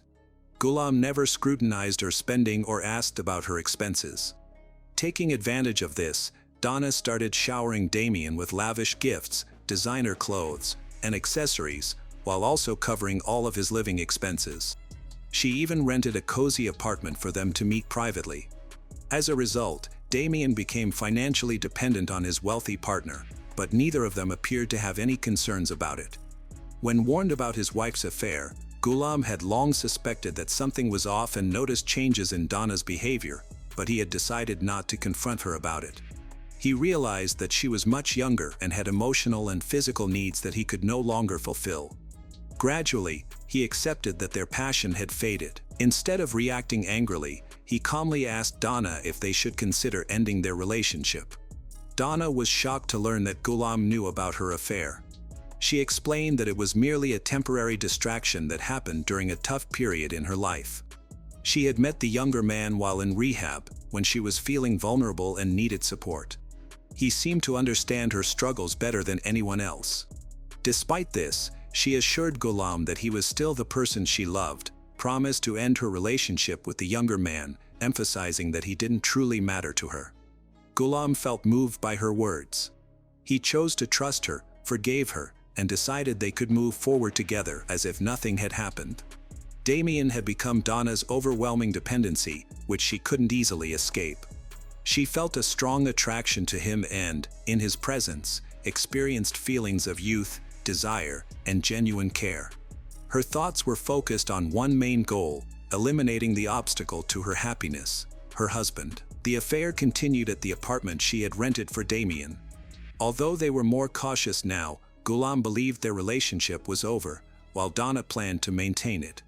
When they couldn't meet in person, they stayed in constant contact, calling up to 20 times a day and exchanging hundreds of messages. Donna had no plans to let go of her boyfriend. Donna had selfish reasons for not wanting a divorce. She feared losing her financial stability. Before marrying Ghulam, they signed a prenuptial agreement that would limit her settlement to $250,000 if they separated. However, after Ghulam found out about her infidelity, he tried to keep the situation under control and offered to raise her settlement to $1 million. Donna turned down the offer, persuading Ghulam that she still loved him and wished to save their marriage. In reality, though, Ghulam's wealth had increased to nearly $12 million. Motivated by greed, Donna wanted everything, immediate access to wealth so she and Damien could live the way they wanted without restrictions. Every time they met, Donna portrayed Ghulam as a controlling tyrant who emotionally suffocated her and treated her like an object. She wanted Damien to see her husband as an enemy who deserved revenge for the emotional pain he supposedly caused her. Her manipulative stories worked well. A dark plan began to form in Donna's troubled mind, one she intended to execute with the help of her young lover. She believed that since Ghulam was much older and had several chronic health issues, his time was running out anyway. So, she thought, why not hasten the inevitable? To Donna, this seemed like the ideal solution. No one would disrupt her new life, and she would legally inherit all of Ghulam's assets, properties, and wealth as his surviving spouse. She shared her plan with Damien, offering him half of Ghulam's fortune in exchange for his help with a problem. Damien quickly agreed. The promise of a large payout clouded his judgment. Together, they began devising the crime. People who knew Ghulam were aware that he often carried a large amount of cash in his wallet. He frequently joked that anyone who tried to rob him would leave satisfied. Donna and Damien decided to exploit this, planning the crime to appear as a failed mugging that escalated into a tragic event. Developing the plan took nearly 2 months, as Donna and her accomplice carefully considered every detail to avoid mistakes. During this time, Donna portrayed the perfect devoted wife. She stayed close to her husband, accompanied him everywhere, and made sure no one suspected any issues in their marriage. Friends and neighbors genuinely thought they were a happy couple, and even Ghulam was convinced of it. Their initial attempt to execute the plan did not go well.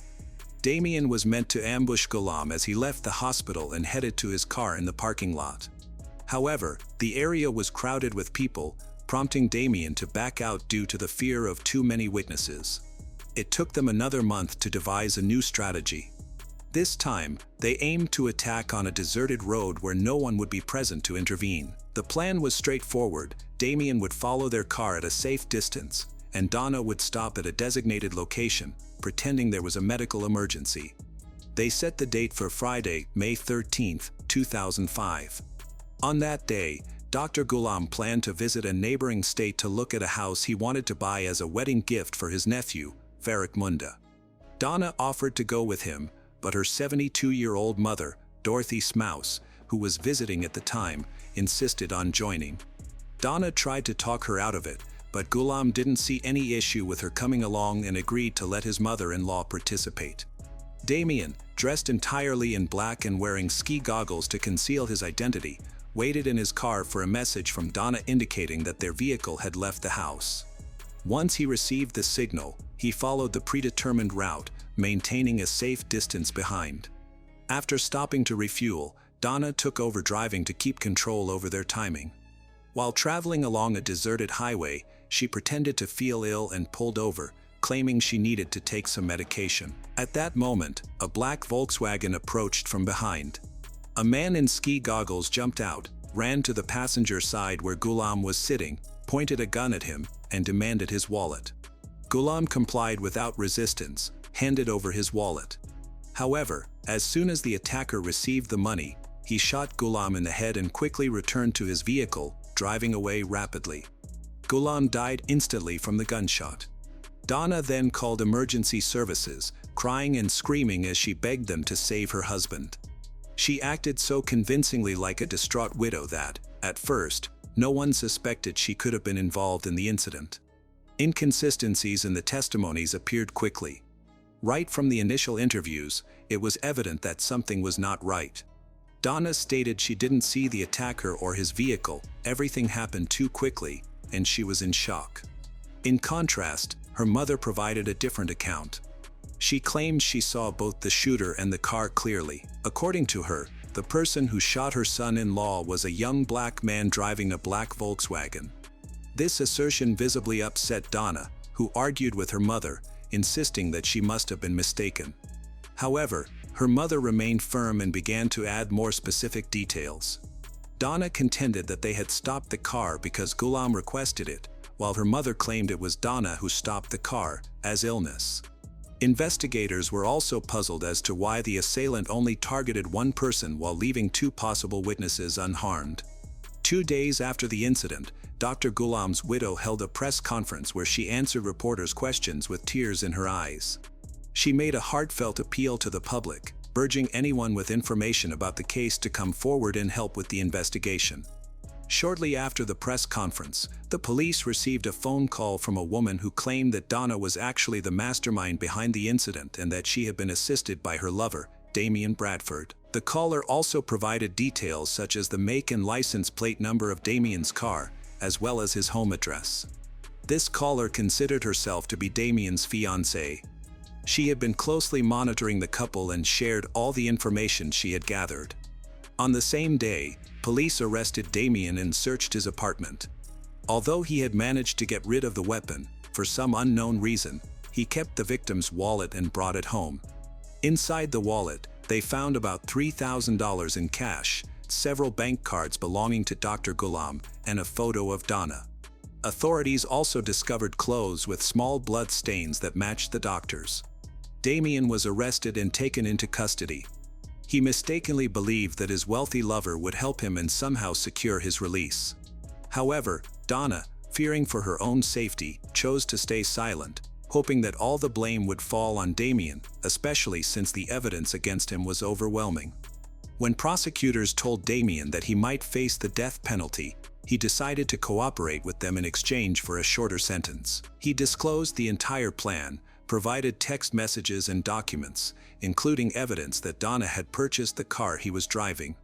In July 2007, Damien pleaded guilty to the crime and testified in court, explaining all the details of the scheme. Because he cooperated, he was sentenced to 17.5 years in prison. Donna was eventually sentenced to life in prison without the possibility of parole on September 21, 2007, for the murder for hire conviction, with an additional 360 months to run concurrently on the remaining charges. Despite Donna's numerous appeals, the court upheld the original sentence. She is currently serving her sentence at the Tallahassee Federal Correctional Institution in Tallahassee, Florida. After being released on supervised release in 2020, Damien Bradford was arrested again on July 29, 2022, following an altercation with state police at the Franklin Mini Mart in Aliquippa. During his struggle with an officer, Bradford fired a shot at the officer, hitting him in the leg. Damien was convicted of attempted murder and aggravated assault on the officer, sentenced to 36.5 to 73 years in state prison in November 2023. In December of that year, the district court added a consecutive 10-year sentence for violating the terms of his supervised release. As of press time, Damien is serving his sentence at the Albion State Correctional Institution, located in Albion, Pennsylvania. The murder of Dr. Ghulam Munda on May 13, 2005, shattered the illusion of a perfect life in Hermitage, Pennsylvania, exposing a chilling tale of addiction and betrayal. Donna Munda, 23 years younger than her devoted husband, succumbed to a dependency on painkillers and an obsessive affair with Damien Bradford, leading her to orchestrate Ghulam's death for his $12 million estate. Ghulam's kindness and medical legacy endure in the community's memory, marked by tributes in 2025, while his tragic end serves as a stark warning of addiction's power to corrupt and destroy, urging greater vigilance to prevent such devastations. It was a cold, quiet night, but something frightening was about to unfold in the woods near Altrincham. A car stopped on the deserted road. The driver, a 19-year-old, got out and looked around nervously. In the passenger seat was Alex Rada, only 15 years old and unaware that this night would change his life forever. What began as a secret between them had grown into something dangerous. Trust had been broken, emotions were running high, soon everything would take a deadly turn. But what really happened that night? The Rhoda family enjoyed a quiet and happy life in a village in Cheshire, northeastern England. Their home was warm and welcoming, shared by Lisa, her husband Adam, and their first child, Adam Jr. For many years, they had hoped to grow their family. Nearly a decade later, their dream was realized in what Lisa called a miraculous event. On March 5, 2004, they welcomed their second son, Alex Rada. As Alex grew up, Lisa noticed he had interests that were different from many other children. He enjoyed playing with her makeup and handbags. When he turned 13, Alex bravely told his parents a personal truth: he was gay. Lisa and Adam had suspected this for a while and welcomed his disclosure with open arms, offering their full support. However, Adam was worried, not about Alex's identity, but about how society might react to him. Unfortunately, his concerns were valid. At school, Alex faced teasing from some classmates, especially from boys who had difficulty accepting those who didn't fit their expectations. Despite this, Alex remained confident. Unlike many of his peers, he never felt the need to hide who he was. At Holmes Chapel Comprehensive School, Alex formed a close group of friends, predominantly girls. They cared for him deeply and supported him completely. These friendships acted as a shield when he faced unkindness, helping him thrive without letting negativity affect him. Full of joy and confidence, Alex was known for his infectious laughter. A bright student, he was also very active on social media, where he enjoyed sharing snippets of his life, his singing, dancing, and laughter. One of his accounts had gained over 4,000 followers. He had a uniquely close relationship with his father, one that resembled friendship. By the time Alex turned 15, he had become quite popular, with his phone frequently buzzing with messages from friends and admirers. However, one message he received one evening particularly caught his attention. It was from Matthew Mason, an older boy known for his mysterious online presence. Something about it made Alex pause. Matthew was a 19-year-old from the neighboring town of Ollerton. He grew up in a wealthy and religious family, living on a large estate valued in the millions. Every Sunday, they attended church together. At school, Matthew was known for being composed. Like Alex, he graduated from Holmes Chapel Secondary and went on to study agricultural engineering. He was a member of the Young Farmers Organization and worked part-time as an apprentice mechanic. In his spare time, he enjoyed fishing with his father, with whom he had a strong bond. At that time, Matthew was also dating a girl named Caitlin Lancashire. In October 2019, Alex shared with Georgia, one of his closest friends, that he had been receiving messages from Matthew. Georgia was surprised because she had known Matthew from school and had never seen him show any interest in men or suggest that he was bisexual. The situation felt strange. Alex and Matthew were from completely different backgrounds. They had never associated with each other socially. Without social media, they might never have met. Georgia warned Alex to be cautious. However, as the messages kept coming, Alex began to feel excited. He added Matthew as a friend on a social media platform, and their conversations quickly became more frequent.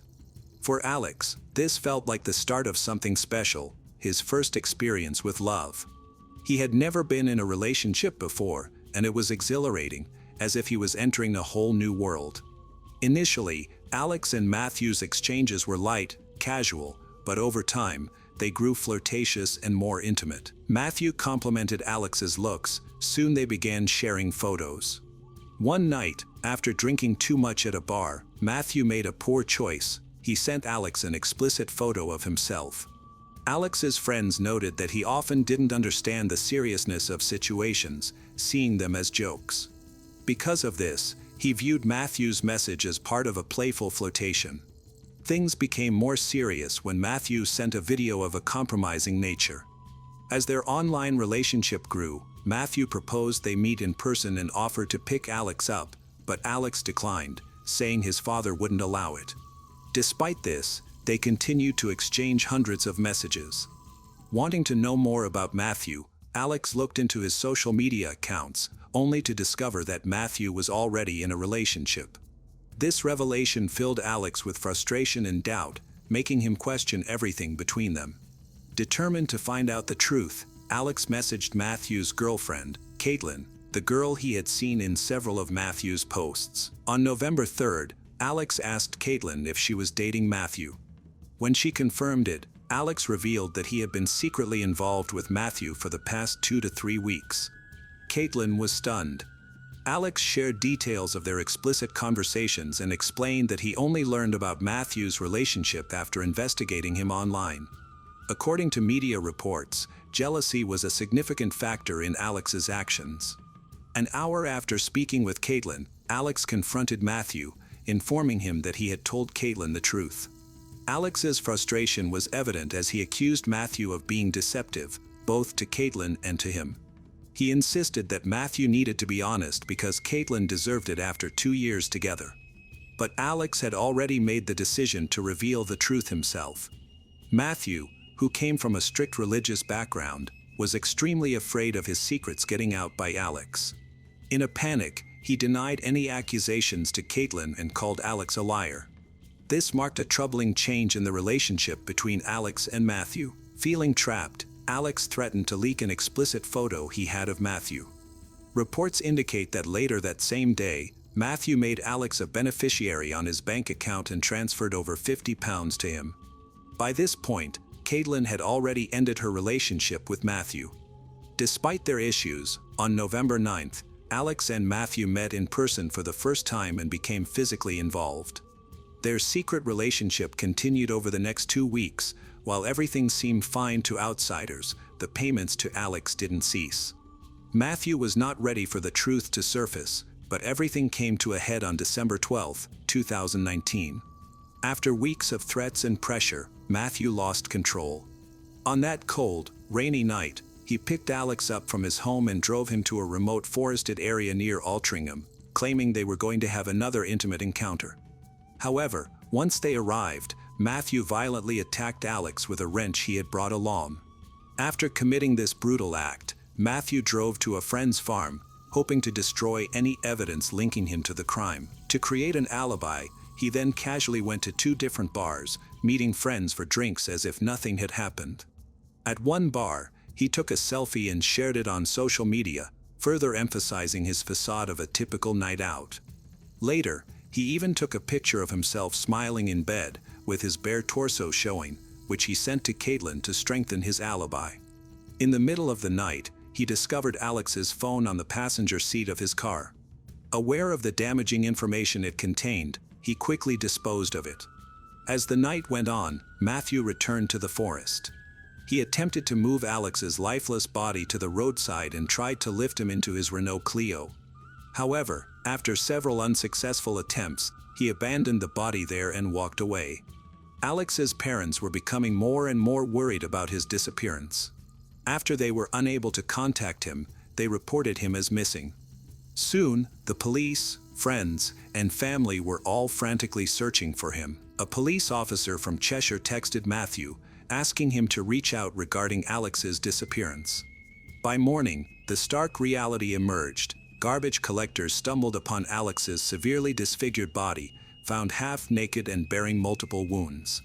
When law enforcement arrived at the forest crime scene, they discovered that Alex had endured at least 15 blows to the head in what officials labeled a brutal and ruthless attack. A witness had unknowingly implicated him the night before. A photo of a vehicle parked by the roadside was taken, and when the police traced it, they linked it to Matthew. On November 13th, just before noon, officers arrested him on a highway nearby. Despite his efforts to remove the evidence, dried blood was still evident on his car. A search of his car's trunk revealed a garbage bag filled with incriminating items, a blood-stained green sweater, the wrench used in Alex's attack, and a large padded jacket that belonged to Alex. With compelling evidence against him, Matthew was taken into custody and formally charged with the crime. Investigators traced the unfortunate path of Alex and Matthew's relationship, which began with curiosity but ended in horrific violence. Their online interactions often focused on money, culminating in a crucial conversation moments before Alex's violent death. Records indicate that after an initial payment, Matthew had sent Alex a total of £1,270, supposedly for their meetings and to guarantee his silence. The final payment of £100 was sent just 5 days before the murder. As the investigation continued, unsettling new information came to light. Matthew's internet search history revealed his disturbing mindset. He had looked up methods to kill someone. His searches included queries like what happens if you push someone down the stairs. as well as information on poisons and unsolved missing person cases in Cheshire. One of Alex's friends mentioned that when Matthew first contacted Alex to set up their last meeting, Alex was excited. However, after a second phone call, he started to feel uneasy. Alex even texted his friend, questioning whether it was odd that the meeting was in a secret, special location. By that time, Alex sensed that something was wrong. Despite his concerns, he ultimately decided to go, likely because he needed the money. Moments after entering Matthew's car, Alex shared one final image on his social media story. It was a simple photo of the car's interior with a small heart emoji at the bottom. This was the last message Alex ever posted. His closest friends, who often discussed his new relationship with him, grew increasingly concerned over time, particularly because he kept asking for more money. At one point, Matthew told Alex that he was having financial difficulties and could no longer send Alex money. However, shortly after that, he transferred nearly £700 to Alex. Alex's friends, whose names are kept confidential for legal reasons, later informed the police that they were aware of the wrongdoing and had expressed their concerns to Matthew. Despite their advice, Alex decided to continue with his actions. The trial started on January 25, 2021, at Chester Crown Court. The jury learned that the two individuals had only known each other for a few months but had been involved in a secret and illegal relationship during that period. Under English law, a relationship between a 15-year-old and a 19-year-old is considered unlawful because the age of consent is 16. This means that any intimate activity involving someone under 16 is strictly prohibited, regardless of their willingness. During his testimony in court, Matthew acknowledged hitting Alex with a wrench but sought to explain his actions by saying he lost control due to being blackmailed by Alex. He described their initial interactions, which began in October 2019 with casual conversations. Over time, however, Alex reportedly started sending late-night messages that included personal and suggestive inquiries, such as whether Matthew was clothed. He also claimed that Alex had attempted to attack him prior to his death. Matthew mentioned that he was struggling financially and had lost friends, family as a result of the situation. Although he did not clearly specify what the payments were for, he insisted that he was under immense pressure. Furthermore, he expressed feelings of shame and discomfort after becoming intimate with Alex. At one point, Matthew recognized that his actions were wrong, not only because Alex was male but also due to his age. During the trial, prosecutors shared all the details of Alex's conversations with Caitlin, who was Matthew's girlfriend at the time. One of the detectives strongly disagreed with Matthew's assertion that the murder was spontaneous. The detective argued instead that Matthew had carefully planned the attack and had tricked Alex into going to a secluded place, thinking that no one would discover his intentions. During the victim impact statements, Alex's parents, Adam and Lisa, honored their son with heartfelt words, describing him as a beautiful and loving child. Through tears, Lisa shared that losing a child in such a horrific way felt like living in hell. She highlighted that Alex was raised in a loving environment, not a fearful one, and he was always proud of himself, never needing to hide or pretend. Lisa condemned Matthew's actions, noting that despite his early admission of guilt, Matthew put their family through additional trauma in a selfish effort to lessen his sentence. She expressed that he didn't consider the immense pain he caused both families. Lisa described Matthew as the most selfish and calculating person she had ever met, criticizing his attempts to blame Alex and tarnish his reputation. During the trial, Adam reflected on his son as a cheerful and respectful young man who always considered other people's feelings. He acknowledged that he could never fully recover from the loss and that their lives would be forever changed. After a month-long trial and over 9 hours of jury deliberation, the jury rejected Matthew's account of the events and found him guilty by a majority vote of 10-2. As he sat in the defendant's chair, crying, the judge announced his sentence. Because he used a weapon during the crime, the mandatory minimum sentence was set at 25 years. The judge characterized the murder as premeditated, indicating it was carefully planned and executed with no remorse. He noted that although Alex may have initiated contact, Matthew not only responded but also actively encouraged an intimate relationship. The judge emphasized that Matthew was significantly more experienced than Alex, who was still young and emotionally immature. Additionally, he stated that Matthew had intentionally created the situation. While this was not Matthew's first intimate experience, it was Alex's first. The judge concluded that Alex's naive demands were influenced by the intimate offenses committed by Matthew, so the responsibility for what happened did not lie with Alex. In deciding Matthew's sentence, the judge emphasized his total lack of empathy, his complete disregard for the victim and the victim's grieving family. As a result, in January 2021, he was sentenced to life in prison, with a minimum of 28 years before being eligible for parole. However, on June 2021, Matthew's legal team filed an appeal against this sentence. After considering both written and oral arguments, a panel of 3 appellate judges concluded that the original sentence was too long and reduced the minimum term from 28 years to 26 years. Matthew faced a deep internal conflict as he struggled to accept his own gender and feared rejection. This unresolved conflict caused him unimaginable pain and destruction. In his desperate attempt to avoid confronting his reality, he not only compromised his own future but also hurt someone who accepted him without shame or fear. Just after 11 p.m., everything changed. In a small New York City apartment, a loud crashing sound interrupted the quiet. What followed was chaotic and frightening, with neighbors hearing shouting, banging, and objects falling. Then, abruptly, there was silence. Inside the apartment, a young woman found herself in a nightmare she had long dreaded.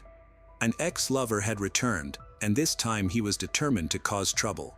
In 2015, Elena Hardy, nursing student at Hunter College, moved to New York City. Her charming personality made her popular. She quickly made friends in the city.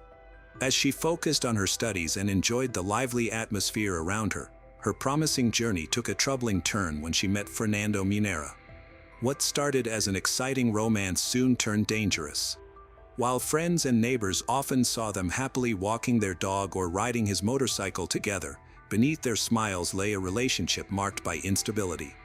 As time went on, Fernando's behavior became more unpredictable and aggressive. By early 2021, less than a year into their relationship, things escalated to violence. In a terrifying incident, he restrained Elena in her apartment, damaged her possessions, and took her phone to stop her from calling for help. This led to his arrest, where he faced charges of harassment, unlawful imprisonment, and criminal mischief. A restraining order was issued, preventing him from contacting Elena, but he ignored it. Afterward, he began a pattern of constant harassment, bombarding her with calls, dozens in just one weekend. He criticized her appearance and attempted to control how she dressed, even when she was away from home. His obsession grew stronger, and he became increasingly possessive, unable to accept her independence. Neighbors became concerned, noticing his erratic behavior as he muttered to himself and angrily paced in front of the building. On May 19, 2021, tensions escalated dramatically. That evening, Fernando was seen outside, filled with anger, his fists clenched and pacing anxiously. Earlier that day, he had argued with Elena, who refused to let him enter her apartment. He disappeared for several hours, leading many to believe that the situation had calmed down. However, Fernando was actually planning something horrific. Later that night, around 8:45 p.m., chaos erupted. Fernando quickly returned to the building with a knife and a handgun, climbed the fire escape to Hardy's 4th-floor apartment, and broke in through an open window. Inside, Elena barely had time to react. Startled by the sudden crash, she found herself face to face with her ex before she could think or scream. There was nowhere to escape. Within moments, the small apartment turned into a scene of violence. Fernando, consumed by rage, acted on his obsession. He stabbed Elena 7 times, causing cuts and bites, targeting her upper body with calculated brutality. The apartment was filled with the sounds of struggle, Elena's desperate cries, and the chaos that ensued. The room was in disarray, with overturned furniture, blood splattered on the walls and pooling on the floor. She shouted for help, but no one came. Neighbors heard everything, the thuds, the screams, the crashes, but fear kept them paralyzed. Behind closed doors, they listened to the violence unfold just feet away, unaware of the full extent of the horror. Fernando didn't stop his assault. He brandished an air pistol, not as a deadly weapon but as a means to instill fear, showing Elena that even in her last moments, he was in control. His aim was not just to inflict pain but to completely dominate her. She had tried to escape him and take back her life. Elena fought off her attacker, stabbing him in the chest and neck. Fernando followed Elena out of the apartment as she collapsed on the floor.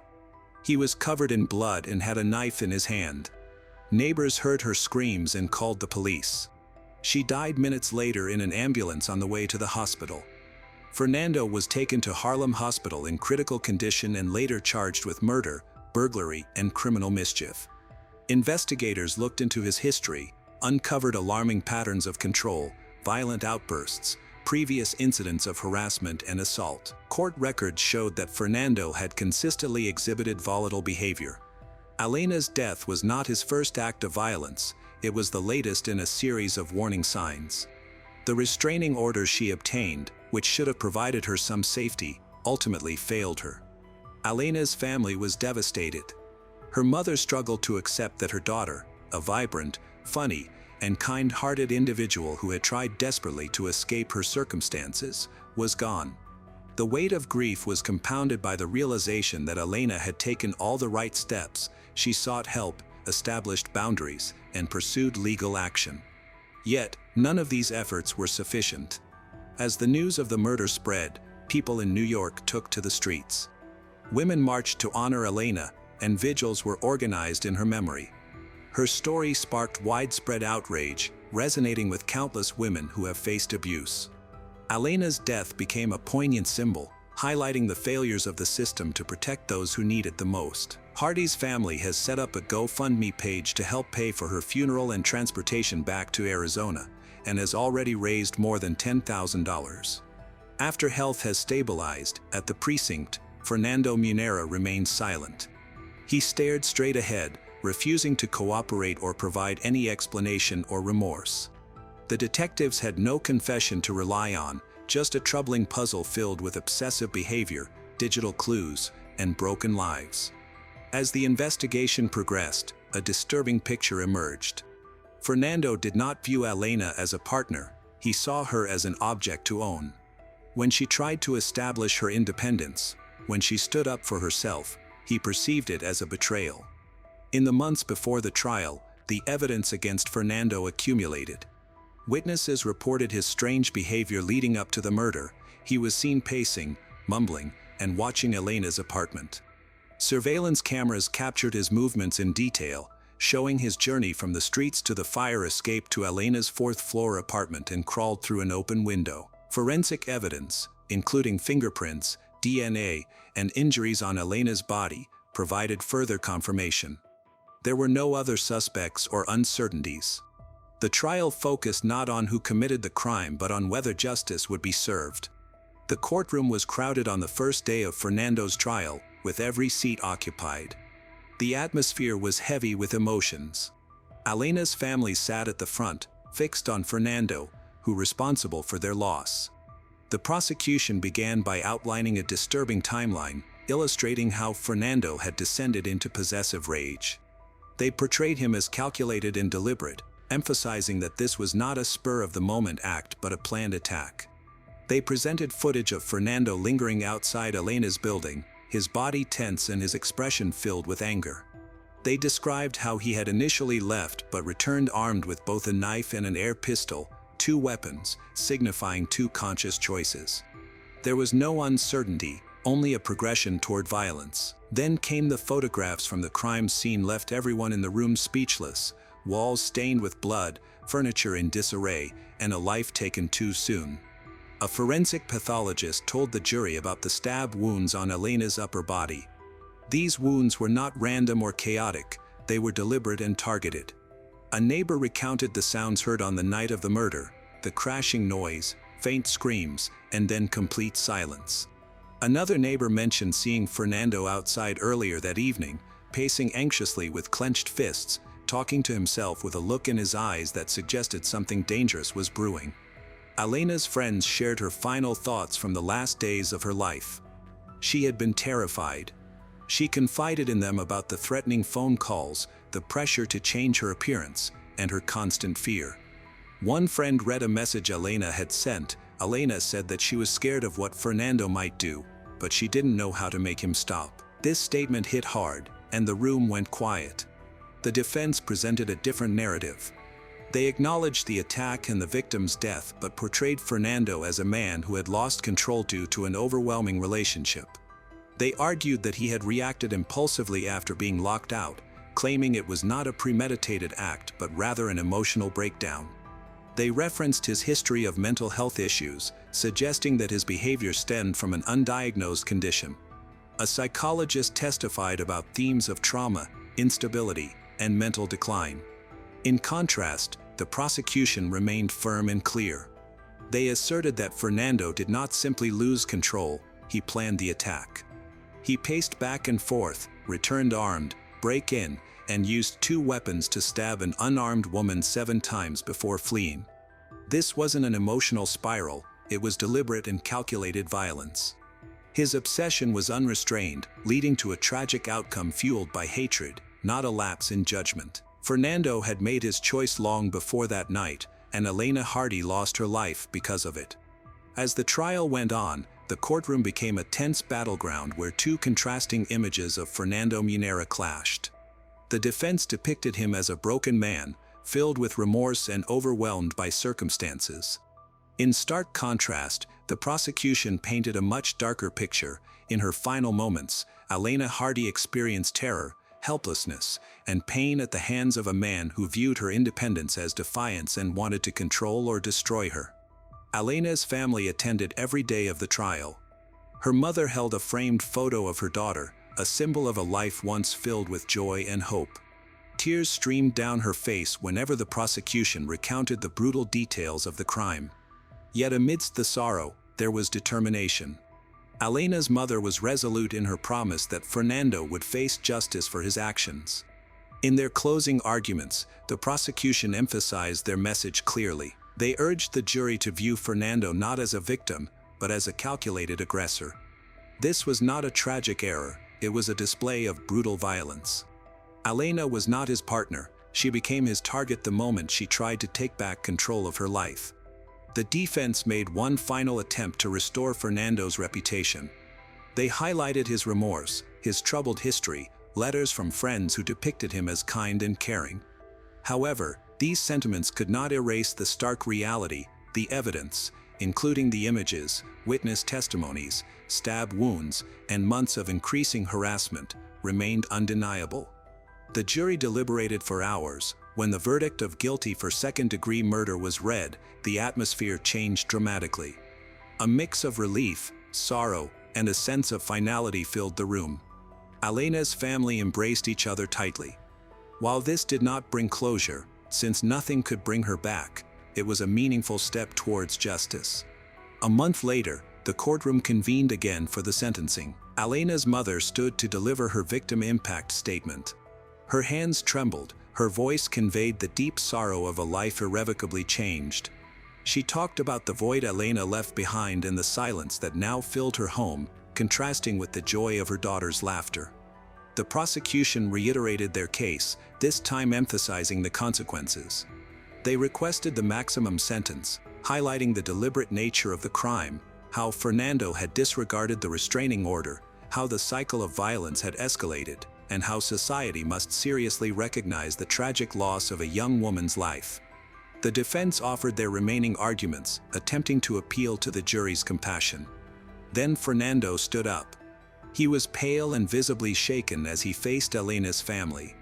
He mumbled an apology, soft, strained, and nearly inaudible. "I'm sorry," he said. He never meant for this to happen. However, the courtroom remained silent. For those who had endured the pain of losing Elena, his words could not mend what had been broken. The hurt was too profound, and the apology came far too late. The judge announced the sentence with a serious demeanor, Fernando Munera sentenced to 40 years in prison. Elena's family embraced each other, tears streaming down their faces. It was neither a victory nor a moment of healing, but it represented justice, a small comfort amid their profound loss. Elena's story was just starting to inspire change. Her murder ignited a larger movement for action. Her family, determined that her death would not be the end of her narrative, became advocates against domestic violence. They collaborated with local organizations, initiated awareness campaigns, and organized events to educate others about recognizing the signs of abuse and the risks of overlooking warning signs. The restraining order that Elena had obtained, which was disregarded and broken, became a powerful reminder of how the system had failed her. Activists embraced her story, calling on lawmakers to strengthen protections for victims and ensure that violations have real consequences. Elena's friends frequently reminisced about the woman she was. They cherished her laughter, her determination, and her aspiration to become a physician's assistant. She was kind, ambitious, and vibrant. They ensured that when her name was mentioned, people remembered not just how she died, but who she truly was. Ultimately, Elena Hardy's story transcended being just a headline. It evolved into a movement, a reminder, a warning, and a call to action for those still living in fear.